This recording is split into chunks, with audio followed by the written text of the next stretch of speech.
सेवा सहयोग र सद्भावको 126औं दिन कोरोना करेब न्युज पहलको यो विशेष प्रस्तुतिमा स्वागत छ। आदरणीय दर्शकवृन्द, म सुशील पाण्डे र हामी यतिखेर लागिसकेका छौँ यहाँहरूका समस्या सुनेर समस्या सम्बोधन गर्ने यो खबर कर्ममा। हामी लामो समयदेखि यहाँहरूका समस्यालाई विविध समस्यालाई सुनिरहेका छौँ र ती समस्यालाई सम्बोधन गर्नका निमित्त एउटा साझा पहलमा जोडिरहेका छन् र हामीसँग हाम्रा सहयोगी मनहरू सहयोगी हातहरू लागिरहनु भएको छ। यहाँहरूका घरभित्रका समस्यादेखि लिएर घर बाहिरका समस्या, टोल छिमेकका समस्यादेखि लिएर हरेक ठाउँका समस्या, तपाईँले भोगिरहेका ती समस्यालाई साझा पहल गऱ्यौँ भने समस्या समाधान गर्नलाई अझै सहज हुन्छ भन्ने मान्यता अनुसार हामी लागिरहेका छौँ यहाँहरूका समस्या सुनेर समस्या सम्बोधन गर्ने यो खबर कर्ममा। दर्शकवृन्द, यतिखेर हामी दार्चुलातर्फ जान चाहन्छौँ। दार्चुलाका त्यहाँका स्थानीयवासीलाई भारतले त्यहाँका नेपालीलाई भारतको दार्चुला गब्र्याङ हुँदै नेपालको छाङ्रु तिङ्कर जाने बाटो प्रयोगमा रोक लगाएपछि नेपाली दाजुभाइहरू जो आफ्नै भूमिमा जानका निमित्त पनि छिमेकी मुलुक भारतको भूमि र त्यहाँको सडक मार्ग प्रयोग गर्नुपर्ने बाध्यता छ र त्यही बाध्यताका कारणले अहिले भारतीय पक्षले त्यो सडक मार्ग रोकिदिएका कारणले गर्दा नेपाली दाजुभाइहरू आफ्नै नेपाली भूमि जान पाइरहनु भएको छैन र यो समस्या लामो समयदेखिको समस्या हो र ती नेपाली दाजुभाइहरूलाई आफ्नो भूमिमा आफ्नै भूमिको सडक प्रयोग गरेर कहिले जान पाउनुहुन्छ? हुन त नेपाली सेनाले त्यहाँ सडक खन्ने प्रारम्भ गरेको धेरै लामो समय भइसकेको छ र छिटोभन्दा छिटो त्यो सडक सम्पन्न हुनेछ र नेपाली दाजुभाइहरू आफ्नै भूमिको प्रयोग गरेर आफ्नो भूमि टेक्न पाउनुहुनेछ भन्ने अपेक्षा छ। तर यतिखेर यो समस्या आइसकेपछि अहिलेको वास्तविक त्यहाँको अहिलेको अद्यावधिक अवस्था कस्तो छ भन्ने सम्बन्धमा पनि हामी कुराकानी गर्छौँ र यतिखेर दार्चुलाका व्यास गाउँपालिका वडा नम्बर 1 का वडा अध्यक्ष अशोक सिंह बोहराले त्यहाँको प्रदेश सरकारलाई पत्र लेखेर सुदूरपश्चिम प्रदेश सरकारलाई पत्र लेखेर अब अहिले भारतले त्यो बाटो बन्द गरिसकेपछि नेपाली दाजुभाइ दिदीबहिनीहरूलाई आफ्नो वासस्थान जानको लागि आफ्नो गाउँघर जानको लागि हेलिकप्टरको व्यवस्था गरिदिनु पर्ने आग्रह सहित ज्ञापन पत्र बुझाउनु भएको छ। व्यास गाउँपालिका वडा नम्बर 1 का वडा अध्यक्षले ज्ञापन पत्र बुझाउनु भएको छ र यो सम्बन्धमा त्यहाँको अवस्था अहिलेको अवस्था कस्तो छ भन्ने सम्बन्धमा सर्वप्रथम हामी एभिन्यूज खबरका दार्चुला संवाददाता कमल जोशीसँग कुराकानी गर्नेछौँ, त्यहाँको अहिलेको अवस्थाका बारेमा बुझ्नेछौँ र त्यस पछाडि दार्चुला व्यास गाउँपालिका वडा नम्बर 1 का वडा अध्यक्ष अशोक सिंह बोहरा जसले नेपाली दाजुभाइ दिदीबहिनीहरूलाई भारतको दार्चुला गब्र्याङ हुँदै नेपालको छाङ्रु तिङ्कर जाने बाटो प्रयोगमा रोक लगाइसकेपछि प्रदेश सरकारसँग हेलिकप्टरको व्यवस्था गर्नका निमित्त आग्रह गर्नुभएको छ। हामी उहाँसँग पनि कुरा गर्छौँ र त्यस पछाडि हामी सुदूरपश्चिम प्रदेशका आन्तरिक मामिला मन्त्री प्रकाश शाहसँग यो कुरा बुझ्छौँ र त्यहाँको अहिलेको अवस्था र समस्या समाधानका निमित्त के गर्न सकिन्छ हामी यो पहलमा जुटेका छौँ। यतिखेर एभिन्यूज खबरका दार्चुला संवाददाता कमल जोशी टेलिफोन सम्पर्कमा आइसक्नु भएको छ। कमल मलाई सुनिरहनु भएको छ? म सुन्दैछु सुशील। भारतले नेपालीलाई भारतको दार्चुला गब्र्याङ हुँदै नेपालको छाङ्रु तिङ्कर जाने बाटो प्रयोगमा रोक लगाएको खबर आइरहेको छ। रोक लगाएको कति समय भयो र यसका कारणले कति दाजुभाइ दिदीबहिनीहरू नेपाली दाजुभाइ दिदीबहिनीहरू अलपत्र अवस्थामा पर्नुभएको अवस्था के छ विस्तृतमा बताउनुहोस् न। सुशील, खास गरेर दार्चुलाको ब्यास क्षेत्र जुन छाङ्रु र तिङ्कर भन्ने गाउँ छ त्यहाँ सहकार समुदायको मात्रै बसोबास छ र दार्चुलाबाट छाङ्रु तिङ्कर पुग्न नेपालपट्टि बाटो नभएका कारण इन्डिया भएर भारतको दार्चुला हुँदै बुदी गरब्याङ हुँदै सीतापुल पार गरेर नेपाल आउनुपर्ने यो बाध्यता हो वर्षौंदेखिको। किनभने नेपालपट्टि बाटो पञ्चायत कालमा बन्यो, त्यसपछि त्यो बाटोको मर्मत सम्भार हुन सकेन, त्यो बाटो भत्केर जीर्ण भयो, त्यो बाटोतर्फ बनाउनेतर्फ कसैको ध्यान जान सकेन। र अर्को कुरा सुशील, जुन दार्चुला तिङ्कर सडक भनेर आर्थिक वर्ष 65-66 देखि जुन सुरु भयो त्यो बाटोको त्यो सडकको पनि जुन महाकाली करिडोरको रूपमा अहिले परिचित छ, त्यो छोटो दूरीको रूपमा दक्षिण उत्तर जोड्ने मार्ग त्यो पनि कच्चा गतिमै गयो, करोडौं पैसा खर्च भयो, त्यसले पनि खासै गति लिन सकेन र 1 दशकको अवधिमा मात्रै त्यहाँ 40 किलोमिटर मात्रै कच्ची ट्र्याक ओपन भयो, त्यो पनि गत वर्ष मात्रै। यसले गर्दा पनि अब नेपालपट्टिको बाटोले खासै प्राथमिकता पाएन या भनौँ त्यो बाटोमा हाम्रो राज्यको ध्यान जान सकेन। यसले गर्दा हामी परनिर्भर भयौँ। आफ्नै भूमि टेक्नु पर्दा पनि भारतीय मार्ग प्रयोग गर्नुपर्ने। र सुशील, अर्को कुरा, महत्त्वपूर्ण कुरा के छ भने भारतको त्यो क्षेत्र, भारतले त्यो क्षेत्रलाई नोटिफाइड एरिया, त्यसलाई निषेधित क्षेत्र भनेर त्यो राखेको छ। र त्यहाँ जानुपर्दा नेपालीहरूले भारतको बाटो प्रयोग गर्नुपर्ने एउटा बाध्यता छँदैछ। त्यसमा पनि अर्को ठुलो बाध्यता, त्यहाँ बहुयात्रा अनुमति पत्र भनेर जारी गर्छ भारतीय प्रशासनले। नेपाली प्रशासनले त्यो पास बनाइदिन्छ र भारतीय प्रशासनको त्यहाँ प्रशासनिक इकाइ, त्यहाँ एसडिएम भन्ने तहसिलमा एसडिएमले, त्यहाँको सहायक जिल्ला अधिकारीले त्योलाई अनुमति दिएपछि मात्रै त्यो 6 महिनाको लागि मात्रै मान्य हुन्छ बहुयात्रा अनुमति पत्र। हरेक नेपालीले त्यहाँ जानुपर्दा भारतीय मार्गमा त्यो ठाउँ ठाउँमा उनीहरूका चेकपोस्ट छ र त्यो चेकपोस्टमा बहुयात्रा अनुमति पत्र यदि छ भनेपछि मात्रै त्यो पायो, प्रवेश गर्न पायो। यदि छैन भने बाटैबाट फर्काइदिने अवस्था पनि रह्यो विगतका वर्षहरूमा। र अहिले जुन कुरा आएको छ, अहिले लकडाउनको कारणले लामो समय भयो लकडाउनको, त्यो पुलहरू अझै पनि बन्द छन्, सीमानाका बन्द छ, दार्चुला जोड्ने पुल पनि बन्द छ। यसले गर्दा अहिले भारतबाट जान पाउने कुरो त भएन। र जुन अर्को यो कालापानी पर्यटन रोग भन्ने अहिले पछिल्लो समय आइरहेको छ, यो पत्राचार आजभन्दा पनि 10-15 दिन पहिला नै भइसकेको हो। यो असार 30 गते नेपाली प्रशासनलाई भारतीय प्रशासनले के पत्राचार गरेको छ भने 14 जुलाईमा गरिएको पत्राचार। हामी त्यो सम्बन्धमा पनि दार्चुलाका प्रमुख जिल्ला अधिकारीसँग कुराकानी गर्छौँ। कमल, विशेष गरी अहिले तपाईँलाई जोड्न खोजेको चाहिँ अब नेपालीले नेपाली भूमि नै प्रयोग गरेर नेपाली भूमिसम्म कहिलेसम्म जान पाउला नि त? सुशील, अब पछिल्लो समय जुन भारतले नक्सा एकतर्फी जारी गर्यो, त्यसपछि पनि हाम्रो सरकारले, त्यसपछि हामीले नक्सा जारी गर्यौँ।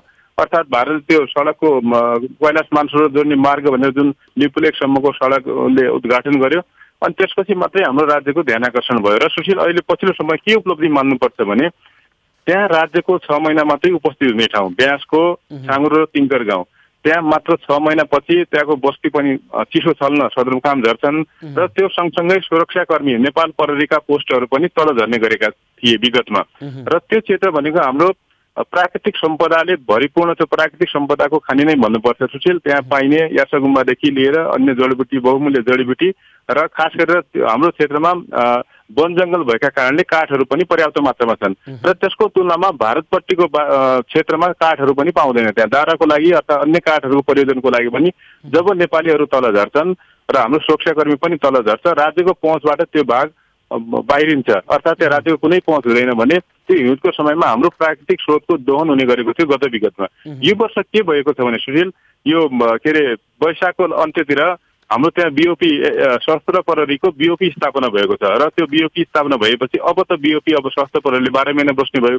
यसले गर्दा एउटा त राज्यको उपस्थिति भयो, अर्को कुरा त्यो क्षेत्रको रहेको हाम्रो प्राकृतिक सम्पदाको अब संरक्षण हुने भयो।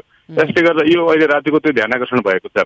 र सुशील, अर्को कुरा म के जानकारी गराइदिउँ भने अब त्यो जुन बिओपी छ छाङ्गुरोमा रहेको, यो के अरे वैशाख अन्त्यतिर स्थापना भएको, अब त्यहाँ गुल्म रहने भएको छ सुशील। पछिल्लो अस्ति मात्रै मन्त्री परिषदले निर्णय गरेर अब कार्यान्वयनमा छ। खलङ्गामा रहेको 50 नम्बर गुल्म त्यहाँ छाङ्गुरोमा स्थापना हुन्छ। र छाङ्गुरो त्यो गुल्मले तिङ्करमा एउटा बिओपी र त्यसै गरी कालापानीको नजिक रहेको कौवा क्षेत्रमा त्यहाँ पनि एउटा बिओपी स्थापना गर्ने भनेर त्यो पनि निर्णय भइसकेको छ। र खलङ्गामा अब स्वास्थ्यको गण स्थापना हुन्छ। यो सकारात्मक पक्ष। र अब हामीले त्यहाँ हाम्रा नागरिकहरू बसेका छन्, कुन अवस्थामा बसे, कसरी बसिरहेका छन्, यो हाम्रो राज्यको त्यो आँखा खुल्न सकेन। यति हुँदासम्म पनि भारतले नक्सा जारी गर्यो, त्यो ठाउँमा एकतर्फी सडक पनि, सडक बनाएपछि मात्रै हाम्रो राज्यको आँखा खुलेको छ। र त्यहाँ बस्ने नागरिकहरू अस्ति मात्रै बसाइसराई गरेर गए वैशाखमा। उनीहरूलाई भारतबाट काउन्टर पार्टमा कुरा भएर दुईटै देशका अधिकारीहरू बीच कुरा भएर 1 दिन 2 दिनको लागि पुल खुला गरेर उनीहरू गाई बस्तु सहित आफ्ना लालाबाला सहित उनीहरू अहिले त्यो सडक मार्ग रोकिएपछि है, दार्चुला गम्राङको सडक मार्ग रोकिएपछि त्यहाँ कति व्यक्तिहरू अहिले आफ्नो बस्दै गरेको थापथलोमा जान नपाएका कति छन् कमल? उनीहरूको सुशील, खास गरेर अब सहकार समुदायको बसोबास रहेको त्यो क्षेत्र, उनीहरू चिसो चल्न गर्मी के अरे हिउँदमा यता आउने भएकाले उनीहरूको घर अब सदरमुकाममा पनि छन्। र अब यो सिजनमा उनीहरू खेतीपाती हुने, अन्य व्यापारहरू हुने, चाइनासँगको नाका पनि भयो, अनि उनीहरूको थात तलो त्यही भएको कारणले पनि अब उनीहरूको दोहोरो बसोबास यता पनि भयो, खलङ्गामा पनि भयो। र उता अस्ति मात्रै गइसक्यो उनीहरू बसाइराय गरेर, अस्ति मात्रै वैशाखको महिना उनीहरू भारतीय मार्ग भएरै गए उनीहरू त्यसको लागि कोर्डिनेसन भयो, समन्वय दुईटै पक्ष भयो।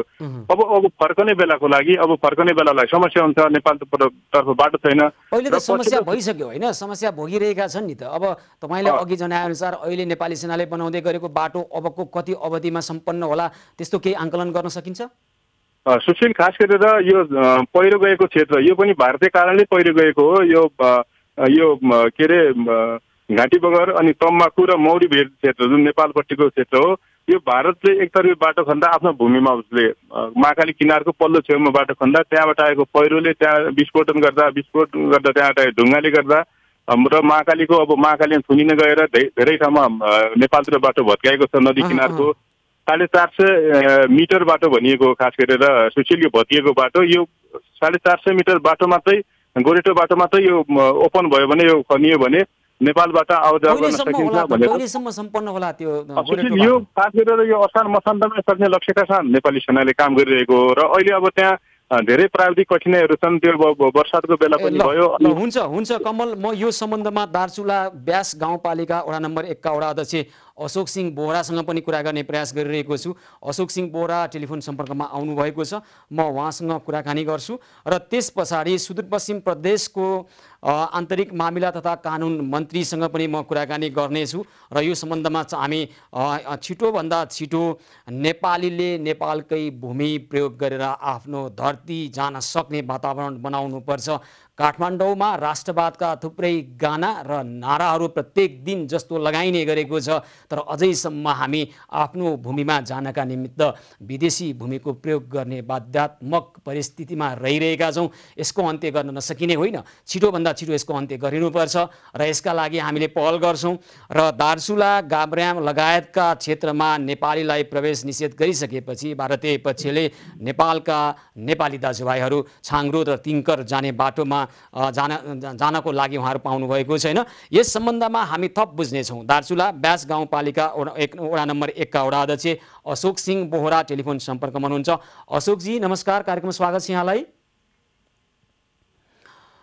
दर्शकवृन्द, हामी यतिखेर उहाँसँग टेलिफोन गर्ने प्रयासमा लागिरहेका छौँ र उहाँ टेलिफोन सम्पर्कमा आउँदै हुनुहुन्छ।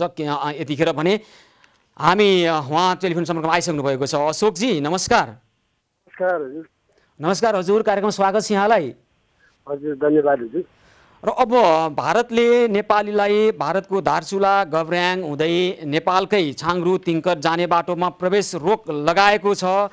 त्यसपछि थुप्रै त्यहाँ अहिले अप्ठ्यारो परेको छ भन्ने कुरो आइरहेको छ र तपाईँले है ब्यास गाउँपालिका वडा नम्बर 1 को यो समस्यालाई लिएर आन्तरिक मामिला तथा कानुन मन्त्रीलाई पनि तपाईँले ज्ञापन पत्र बुझाएको हामीसँग ज्ञापन पत्र छ है। त्यहाँको समस्या के हो र समस्या समाधानको उपायका लागि के गर्न सकिन्छ भन्नुहोस् त अशोक जी। हजुर, अहिले चाहिँ यो हाम्रो यो कोरोनाको कारणले गर्दा होइन, यो कोरोनाको बन्दाबन्दीको कारणले गर्दा यो सीमानाकाहरू बन्द भइसकेको अवस्था छ। हाम्रो यो माथि माइग्रेसन सर्नुभन्दा पहिलादेखि बन्द भएको अवस्था पनि हो र बिचमा हामी यो माइग्रेसन सर्ने क्रममा उहाँ यो घरको सहयोगबाट हामी माइग्रेसन पनि भएकै हो हामी होइन। अनि अहिलेको अवस्थामा यहाँमा के छ भनेपछि भनेपछि अब सिमानाकाहरू बन्द भइसकेको अवस्था छ। अर्कोतिर यो ग्यास घुरेको बाटो पनि अब असार मसान्ततिर नै खुल्नुपर्ने थियो। नेपाल सीमा मार्फत यो बयालीको यो के भन्छ माउराबिल क्षेत्रमा त्यहाँ पनि केही प्राविधिक समस्याहरू आएको कारणले गर्दा अहिलेसम्म खुल्न सकेका छैन। अझ हिजोस्ती प्रवक्ता यो चाहिँ हाम्रो उपप्रति प्रेम साईजी आउनुभएको थियो, उहाँको भनाइअनुसार 1 महिना फेरि अझ लाग्ने सम्भावना देखिएको छ। अनि अर्को ग्यास एकमा चाहिँ अहिले हिजोको दिनमा त्यहाँको केही राहतको लागि त्यहाँ अहिलेको यो प्रदेश सरकार र सङ्घीय सरकारको सहयोगमा भाडा अनुदानको सहयोगमा हामीले केही चामलहरू राहतको रूपमा त्यहाँ वितरण भएको छ 200 कुन्टल। अनि त्यो बाहेकका समस्याहरू धेरै समस्या त भन्दाखेरि त्यहाँ ब्यासीका स्थानीयहरूको लागि धेरै समस्या देखिन्छ। अब बाटोघाटोदेखि लिएर अहिलेको अवस्थामा हामी चाहिँ आफ्नै भूमिमा हामी अहिले म आफै पनि सदरमुकाममा छु र हाम्रा छाङ्ग्रु तिङ्करका कमसेकम 70 परिवार कुन जहाँ जानुपर्नेमा अहिले हाल हाम्रो 30 परिवारको मात्र गरदुरीको मात्र झन् मान्छेहरू त्यहाँ पुगिसकेको अवस्था छ तिङ्करमा। उहाँहरू कसरी जानुभयो र तपाईँहरू अब कसरी जाने तयारीमा हुनुहुन्छ? हामीहरू अहिले अब नेपालबाट त हाम्रो अब जानुको लागि बाटो अब तयारी अवस्थामा पनि छैन। अहिले बाटो मर्मतको कामहरू चलि नै राखेको छ। हामीसँग अहिलेको अब यो सीमा बन्नुको कारणले गर्दा अहिलेको सीमा नाकाहरू बन्नु भएको अवस्थाले गर्दा र अर्को नेपालबाट दार्चुलाको सदरमुकामदेखि टिङ्करसम्म जाने जुन नेपालको जुन यो घोरेटो बाटो पनि यो जाने यो खुला नभएको कारणले गर्दा हामीसँग केही हिजोको दिनमा मैले यो हाम्रो यो प्रदेश सभाका मान्य यो आर्थिक मामिला तथा यो कानुन मन्त्री प्रकाश बहादुर शाहज्यूलाई पनि मैले ज्ञापन पत्र दिएको छु। हजुर, हामी कहाँ अब हिली मार्फत हिली सेवा बाट हैन छाङ्ग्रो तिङ्गरका लागि तपाईहरुले हेलिकप्टरको व्यवस्था गर्नका निमित्त प्रदेश सरकारसँग माग गर्नुभएको रहेछ। आन्तरिक मामिला तथा कानुन मन्त्री ज्यूसँग हैन प्रकाश बहादुर शाहसँग हामी उहाँसँग पनि जोडेर केही समयपछि कुरा गर्छौं। अब अहिले तपाईहरु त्यहाँ जाने स्थिति छैन भनेपछि अब एउटा अन्तिम विकल्प भनेको हेलिकप्टरको व्यवस्था हुनु पर्यो सरकारी तर्फबाट भनेको हो। हजुर हजुर, राज्यले अहिलेको अवस्थामा चाहिँ हामीलाई हिलीको व्यवस्था गर्नु पर्यो हैन। हामी आफ्नै घरमा आफ्नै गाउँमा आफ्नै टोलमा जानलाई समेत अहिलेको यो बाटो नभएको कारणले हामी जान सक्ने अवस्था छैन। हाम्रो यो छाङ्ग्रो र तिङ्करका जम्मै 200 घरधुरी भए पनि हाल हाम्रो बढीमा 100को हाराहारीमा मात्र घरधुरी छाङ्ग्रो तिङ्कर पुगेको छ। र पछि तपाईँहरूलाई त्यतिकै पठाइदिएर मान्छेहरू सबै घरका मान्छेहरू यहीँ छन्। अनि अहिले यो कोरोना संक्रमणको जोखिमका कारणले मात्रै यो बाटो बन्द गरेको हो भारतीय पक्षले अथवा पछिल्लो समय नेपाल भारत बीच बढेको एक खालको तनावका कारणले पनि यो परिस्थिति आएको हो? तपाईलाई के लाग्दछ अथवा तपाईले के बुझ्नु भएको छ अशोकजी? अहिलेको अवस्थामा हामी अब जबसम्म यो अब कोरोनाको यो जबसम्म हाम्रो यो हैन यो कोरोनाको महामारीको समस्या समाधान हैन बाहिर अब लकडाउन पूर्ण रूपमा खुल्ने बित्तिकै सीमाका नाकाहरू पनि खुल्ने छन्। भोलिको दिनमा एक दिनको पक्कै खुल्छ हैन। त्यसपछि नै अब यथार्थ कुराहरू थाहा हुने कुरा भयो। किनभने अब नेपाली भूमिबाट बन्दै गरेको बाटो अहिले गोरेटो बाटो नेपाली सेनाले बनाउँदैछ, कहिलेसम्म सम्पन्न हुने आंकलन छ? यहाँहरूले के बुझ्नु भएको छ? जस्तै हामी यहाँ चाहिँ यो भ्रमणको क्रममा हैन हाम्रो मन्त्रीजीको टोलीसँगै हाम्रो नेपाल सेनाका उपरथी प्रेम साईजी र सहायक रथी शङ्कर पाण्डेजीको पनि जानुभएको थियो त्यही भ्रमणको क्रममा हैन। उहाँहरूको भनाइअनुसार अहिले पनि अझ 15-20 दिनदेखि 1 महिनासम्म लाग्ने जानकारी आएको छ। र हामी कहाँ अहिलेको अवस्थामा पाण्डेजी यो माउरा बेल अहिले नेपाल सेनाले दिएको छ, नेपाल सरकारले हैन त्यो रक त्यो के चट्टानहरू काट्नको लागि। अनि त्योभन्दा बाहेकका हामी कहाँ चुनौतीहरू पनि देखिन्छ यहाँ। किनभने चाहिँ अझ फेरि अझ तल तपाईँको तम्पाकु भन्ने क्षेत्र पर्छ त्यो क्षेत्रमा पनि अझ फेरि त्यहाँ पनि अलिक चुनौतीपूर्ण कामहरू छन्। त्यहाँ अहिलेको अवस्थामा हाम्रो उपभोक्ता समिति मार्फत काम भइरहेका छन्। हुन त त्यहाँ पनि चट्टान रक कटिङ कामहरू छन् भए पनि अब त्यहाँ सम्भवतः के हुन्छ त्यहाँ चाहिँ अब हुल पारेर आरसीसी सिमेन्टका पुल जस्ता हालेर हुन्छ कसरी हुन्छ त्यो कामहरू पनि अहिले सम्पन्न हुनु बाँकी नै रहेको छ। भनेपछि अझै समय थप लाग्ने देखिन्छ। कति जति समय लाग्ला नेपाली भूमिबाट बन्दै गरेको यो बाटो सम्पन्न हुनलाई? हामी एक नम्बरमा त हाम्रो के हो भनेपछि पाण्डेजी हामी चाहिँ ब्यास गाउँपालिकाको सदरमुकामदेखि हामी 18 कोसको दूरीमा 1 नम्बर वडा हामी स्थित छौँ हजुर हैन। अब यो 18 कोस भनेको सायद नेपालकै राज्यकै सबैभन्दा गाउँपालिका सदरमुकामदेखि दूरी भएको वडा पनि हुनुपर्छ मेरो विचारमा त। हुन त हामी 18 कोस भनेपछि धेरै टाढा हो र दूरीको हिसाबले यो बाटो पनि धेरै लामो देखिन्छ, लामो पनि छ तपाईँको यो सिन्चेरादेखि ब्यास 1 सम्मको।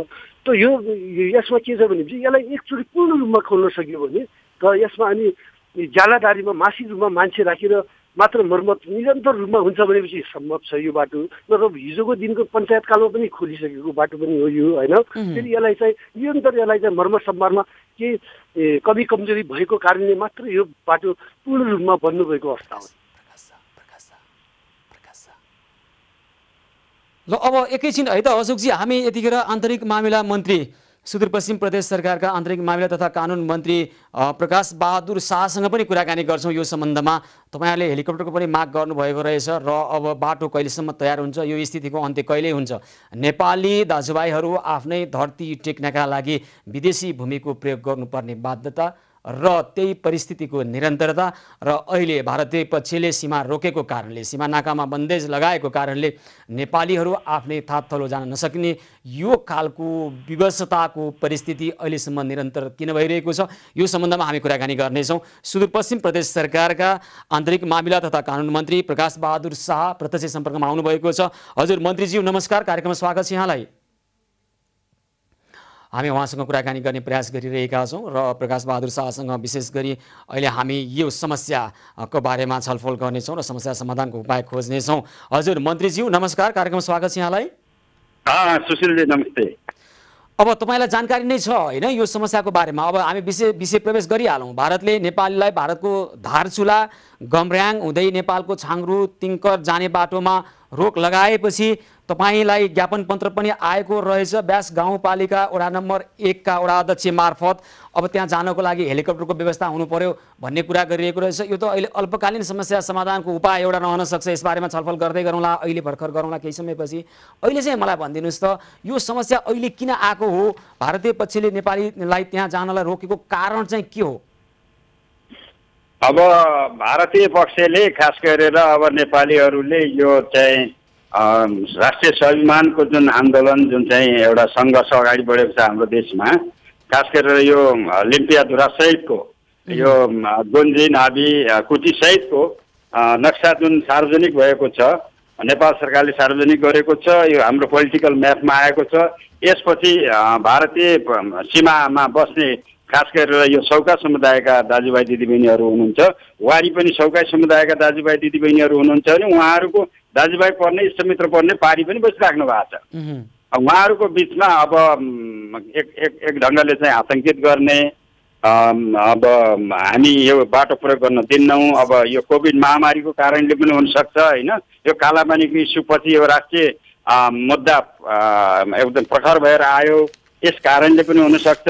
उनीहरूलाई चाहिँ आफूमा डिपेन्डेन्ट गर्ने, आफूमा निर्भर राख्ने, नेपालमा बाटो छैन, नेपालमा चाहिँ खाद्यान्न आपूर्तिको यो चाहिँ सहजता हुन सक्दैन, त्यसैले अप्ठ्यारोमा पारेर छिमेकीलाई दुःख दिने यो मनसाय बाहेक के हुनसक्छ त? अब त्यहाँ के कोरोना संक्रमणको जोखिमका कारणले पनि अहिले सीमा नाका बन्द गरिरहेको भन्ने कुरा पनि आइरहेको छ। भनेपछि तपाईँले भने जस्तो नेपाल भारतको सम्बन्धमा पछिल्लो समय आएको केही चिसोपना, हुन त यसलाई हामी चिसोपना भन्दैनौँ, छिमेकी मुलुकबीच यस्तो भइरहन्छ, यी समस्यालाई कूटनीतिक ढङ्गबाट समाधान खोजिनुपर्छ, परिपक्व ढङ्गबाट वाद विवाद र संवाद मार्फत समाधानका विभिन्न विकल्पमा छलफल गर्न सकिन्छ, त्यसमा गर्नुपर्छ। यही कारणले हो, कोरोनाको कारणले त्यहाँ बन्देज लगाइएको हो कि सीमा नाकामा, अथवा तपाईँले भनेको जस्तो त्यो सम्बन्धमा आएको केही खटपटका कारणले नेपाली पक्षलाई दुःख दिन यसो गरिएको हो? कुन चाहिँ कुरा स्पष्ट हो, अलि स्पष्ट ढङ्गबाट भनिदिनुहोस् त। अब उनीहरूले स्पष्ट खुलाएका छैनन्, तर सुनिनमा आएको कुरा के, अस्ति म आफै पनि त्यहाँ पुगेर आएको थिएँ। हो, तपाईँको नि भ्रमण त्यहाँ भएको थियो हैन? के पाउनुभयो यहाँले? कौवामा, त्यसपछि गएर गुन्जीको, कौवाको, टिङ्करको, त्यसै गरी कालापानीसम्मको मैले भ्रमण गरेर त्यहाँ छाङ्ग्रोमा 2 पटक हामी हेलिकप्टर ल्यान्ड गरेका थियौँ। छाङ्ग्रोवासी आदरणीय दाजुभाइ दिदीबहिनीहरूसँग हामीले छलफल गरेका थियौँ। त्यहाँ बसेको एपिएफको बेस क्याम्पमा पनि हामीले समस्या के छ भनेर अध्ययन गरेका थियौँ, स्थलगत अनुगमन गरेका थियौँ। अब सशस्त्र प्रहरी बलको त्यहाँ गागामा गुल्म बन्दैछ होइन, बस्दैछ। त्यसै गरी कौवा क्षेत्रमा पनि बिओपी स्थापना हुँदैछ, टिङ्करमा गागामा टेन्डर भइसक्यो, बिओपी स्थापनाको प्रक्रिया अगाडि बढिसकेको छ। त्यसै गरी सीतापुलमा पनि नेपाल प्रहरीको पक्की भवन बनाउने भनेर प्रदेश सरकारबाट त्यहाँ पनि बजेटको विनियोजन भएको छ। प्रदेश सरकारले 5 करोड जति बेंस गाउँपालिकालाई र विशेष गरेर बेंस गाउँपालिकाको वार्ड नम्बर 1 मा त्यो छाङ्ग्रो टिङ्कर क्षेत्रलाई मध्यनजर गरेर चाहिँ विशेष कार्यक्रम लागू गर्ने भनेर हामीले बजेट विनियोजन गरेका छौँ। त्यसको पनि बजेट कार्यान्वयन कसरी गर्ने भन्ने सन्दर्भमा हामीले छलफल गर्नुपर्ने थियो एकातिर भने, अर्कोतर्फ नेपाली सेनाले घाँटी बगरमा यो मौराभिरतिर यतातिर बाटो काटिरहेको छ, त्यसको पनि हामीले स्थलगत अनुगमन गरेका छौँ। नेपाली सेनाका मेजर जेनरल प्रेम साई पनि हुनुहुन्थ्यो भने, त्यसै गरेर ब्रिगेडियर जेनरल एसपी पण्डित पनि हामीसँगै बन्छ। यो बाटो हाम्रो महत्त्वपूर्ण अहिलेको चासोको विषय भन्ने के हो भने, नेपाली जनताले आफ्नै भूमिबाट आफ्नो धरती कहिले टेक्न पाउँछन्? पक्कै पनि अब नेपाली जनताले खास गरेर बेस गाउँपालिकाका हाम्रा आदरणीय जनसमुदायहरूले आफ्नै भूगोलबाट आफ्नो ठाउँमा जाने बाटोको पक्की बाटोको र चाहिँ घोरेटो बाटोको दुईटैको सम्भावना अगाडि बढेको छ र दुईटै काम अगाडि बढेको छ। नेपाली सेनाले यो घाँटी बगरमा र यो खास गरेर तम्बाकु कहिलेसम्म सम्पन्न होला यो कार्य र कहिलेसम्म बन्ला खुल्ला त्यो बाटो? घोरेटो बाटो त हप्ता 10 दिनमा नै हामी टुङ्ग्याउँछौँ भन्ने उहाँहरूको भनाइ थियो, तर यो अविरल वर्षाका कारणले प्रतिकूल त्यहाँको तर मन्त्रीज्यू पञ्चायत कालमा नै यस्ता बाटा खुलेकै हुन्, तर त्यतिखेर पछि मर्मत सम्मार गर्न नसकेका कारणले गर्दाखेरि अब त्यो बाटो बन्द भयो। अब अहिले पनि यही स्थिति हुने हो कि भन्ने त्यहाँबाट दार्चुलाका ब्यास गाउँपालिका वडा नम्बर 1 का वडा अध्यक्ष अशोक सिंह बोहरा यतिखेर हामीसँग टेलिफोन सम्पर्कमै हुनुहुन्छ। उहाँले भनिरहनु भएको छ होइन, अब खुल्नलाई कति समय लाग्छ भन्ने कुरामा स्पष्टता छैन। होइन, हप्ता 10 दिनमा हामी टुङ्ग्याउँछौँ भनेर सेनाले युद्ध स्तरमा काम गरिरहेको हामीले देखेका छौँ होइन, स्थलगत अनुगमन गर्दाखेरि। हजुर, त्यसै गरी पक्की बाटो पनि नेपाली सेनाले अहिले त्यहाँ रोकिएर बसेका व्यक्तिहरू अबको 1 हप्ता 10 दिनभित्र आफ्नै भूमि मार्फत आफ्नो धरती टेक्न पाउँछन् होइन त? छाङ्ग्रु तिङकरका बासिन्दाले स्तरमा काम भइरहेको छ र त्यहाँ अशोक सिंह बोहराले वडा अध्यक्षले पनि मलाई भेटेर ज्ञापन पत्र बुझाउनु भएको छ। जिल्ला समितिको प्रमुख पनि करवीर कार्की लगायतका साथीहरूले अब त्यहाँका सञ्चारकर्मी साथीहरूले पनि हामीलाई भेटेर खास गरेर त्यो कालापानीको त्यता छाङ्ग्रु टिङ्कर गुन्जी क्षेत्रको जुन समस्या छ होइन, त्यहाँका जनताले जुन शास्ति भोगिराख्नु भएको छ त्यसका बारेमा हामीले छलफल चलाएका थियौँ। मन्त्रीज्यू, अब उहाँले अशोक सिंह बोहराले ब्यास गाउँपालिका वडा नम्बर 1 मार्फत आएको ज्ञापन पत्रमा यहाँ के भनिएको छ भने, श्रीमान दार्चुलादेखि तिङकरसम्म बाटो बन्द भएकोले पूजाआजा गर्नको लागि हवाई मार्ग मात्र विकल्प भएकोले सहुलियत भाडामा प्रदेश सरकारबाट हेलिकप्टर सेवा सञ्चालन गरिदिनु हुन अनुरोध गर्दछौँ भन्ने उहाँहरूको माग छ। र जनै पूर्णिमाको दिन त्यहाँका बासिन्दाहरूको ठुलो मेला लाग्ने रहेछ, पूजाआजा गर्नै जान्न सक्ने स्थिति भयो, श्रीमान हेलिकप्टरको व्यवस्था गरिपाउँ भन्ने ज्ञापन पत्र र अनुरोध आएको छ। मन्त्रीज्यू के गर्नुहुन्छ यसको व्यवस्थापन गर्नको लागि? केही तयारी भएको छ? पक्कै पनि उहाँहरूको भनाइ माग भनेको भदौ पूर्णिमाको दिनमा त्यो खास गरेर 19 गते ब्यास ऋषिको मेलामा पूजाआजा हुन्छ होइन। त्यहाँ दार्चुला जिल्लामा रहेका ब्यास गाउँपालिकाका हाम्रा सौका समुदायका दाजुभाइ दिदीबहिनीहरू त्यो ब्यास ऋषि मेलामा पूजाआजा गर्नको निम्ति सहुलियत फ्लाइट हेलिकप्टरको राखिदिनु पर्यो प्रदेश सरकारले होइन। अहिले बाटो छैन, भारतले बाटो बन्द गरेको छ। अब जान पनि यसरी कसरी जाने? कोभिडको महामारी छ भने अर्कोतिर यो कालापानी विवाद विभिन्न ढङ्गले उनीहरूले उछालिरहेको स्थितिमा हामी आफ्नै भूमिमा आफ्नै बाटो प्रयोग गरेर जान्छौँ। त्यतिन्जेल यो पूजाआजामा जानका निम्ति प्रदेश सरकारले अब दुईटा कुरा रह्यो, एक त कूटनीतिक च्यानलबाट पहल गरेर भारतीय बाटो खुलाएर जान दिने अवस्थाको सृजना गरौँ, अथवा हप्ता 10 दिनपछि नेपाली भूमिबाटै जानुपर्ने अवस्थाको सृजना गरौँ, अथवा तत्कालको लागि हेलिकप्टरको व्यवस्था गरौँ भन्ने कुरोमा के गर्न सकिन्छ त मन्त्रीज्यूलाई भन्नुहोस् त? अब हामीले त अब युद्ध स्तरमा नेपाली सेनाले काम गरिरहेको देखेका छौँ होइन। अब छिट्टै घोरेटो बाटो बन्छ, त्यसमा म त पुरा आशावादी छु। तर पनि अब यो भदौ पूर्णिमाको दिनमा यो ब्यास ऋषि मेलामा जानका निम्ति सक्दो सहुलियत दिनका निम्ति प्रदेश सरकारले अब नेपाली सेनासँग पनि आग्रह गरिरहेको समन्वय गरिरहेको स्थिति छ होइन। अब यहाँ दार्चुलामा बस्ने हाम्रा सौका समुदायका दाजुभाइ दिदीबहिनी जो सदरमुकाममा हुनुहुन्छ उहाँहरूको एकदिन तथ्याङ्क जिल्ला प्रशासन कार्यालयले सिडिओ साहबले तयार गर्नुहोस् र चाहिँ अनि पूजाआजा गरिसकेपछि फेरि रिटर्न हुने पनि उहाँको माग छ। त्यसै गरेर हेलिकप्टर जाँदाखेरि त्यसमा नुन तेल चिनी लिइदिनु पर्ने पनि उहाँको माग छ। अब केही आफूले पनि बेहोर्नु होला, केही चाहिँ प्रदेश सरकारले सहयोग गरेर त्यो महत्त्वपूर्ण पूजाआजामा हाम्रा दाजुभाइ दिदीबहिनीहरूको त्यो मेलामा जाने वातावरण बनाउनुपर्छ भनेर हामी छलफल गरिरहेका छौँ सुशीलजी। भनेपछि अब अहिले तत्काल हेलिकप्टरको व्यवस्था हुन्छ कि हुँदैन अन्त्यमा भनिदिनुहोस् त? होइन, तत्काल भन्दा पनि 19 गतेको कुरा हो यो। 18-19 गतेतिर उहाँहरूलाई पठाउनु पर्छ। माननीय मुख्यमन्त्री काठमाडौँमा एउटा भेलामा मिटिङमा जानुभएको छ, उहाँ आज भोलिसम्म आउने कार्यक्रम छ। उहाँ आएपछि म छलफल गर्छु र हाम्रो ब्यास गाउँवासी दाजुभाइ दिदीबहिनीहरूलाई अत्यधिक चाहिँ उहाँहरूलाई यो मागलाई सम्बोधन गर्नका निम्ति हामी सिरियस भएर लाग्छौँ। ल हुन्छ मन्त्रीज्यू, धेरै धेरै धन्यवाद छ यहाँलाई। अशोकजी टेलिफोन सम्पर्कमा हुनुहुन्छ?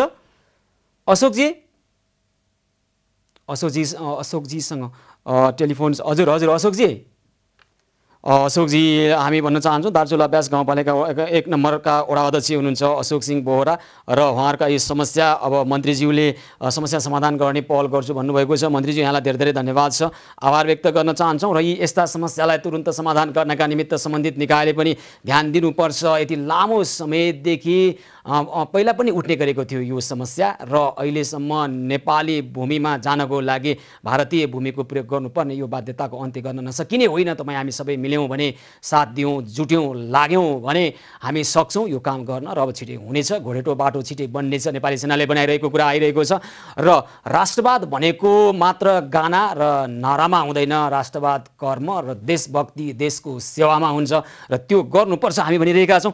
यतिखेर अर्को एउटा समस्या आइरहेको छ। भारतले कालापानी लिम्पियाधुरामा नेपालीलाई प्रवेश गर्न नदिने भन्दै एउटा पत्र पठाएको छ प्रमुख जिल्ला अधिकारी जिल्ला प्रशासन कार्यालय दार्चुला नेपाललाई।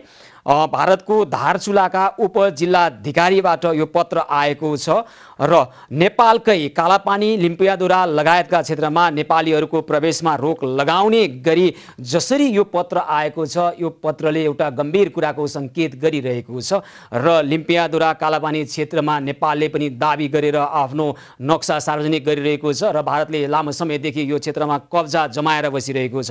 यसबारेमा हामी बुझ्नका निमित्त यो पत्र जुन नेपालका दार्चुलाका प्रमुख जिल्ला अधिकारीलाई प्राप्त भएको छ, आएको छ यो पत्रको सम्बन्धमा हामी बुझ्ने प्रयास गरिरहेका छौँ। यतिखेर दार्चुलाका प्रमुख जिल्ला अधिकारी शरद कुमार पोखरेल टेलिफोन सम्पर्कमा हुनुहुन्छ। म उहाँसँग कुराकानी गर्छौँ र दर्शकवृन्द हामी सेवा सहयोग र सद्भावको 126औं दिनमा छौँ र यतिखेर हामी दार्चुलाका प्रमुख जिल्ला अधिकारीसँग कुराकानी गर्ने प्रयासमा लागिरहेका छौँ। उहाँ टेलिफोन सम्पर्कमा आउनुभएको छ। हजुर सिडे साहब नमस्कार, कार्यक्रममा स्वागत छ यहाँलाई।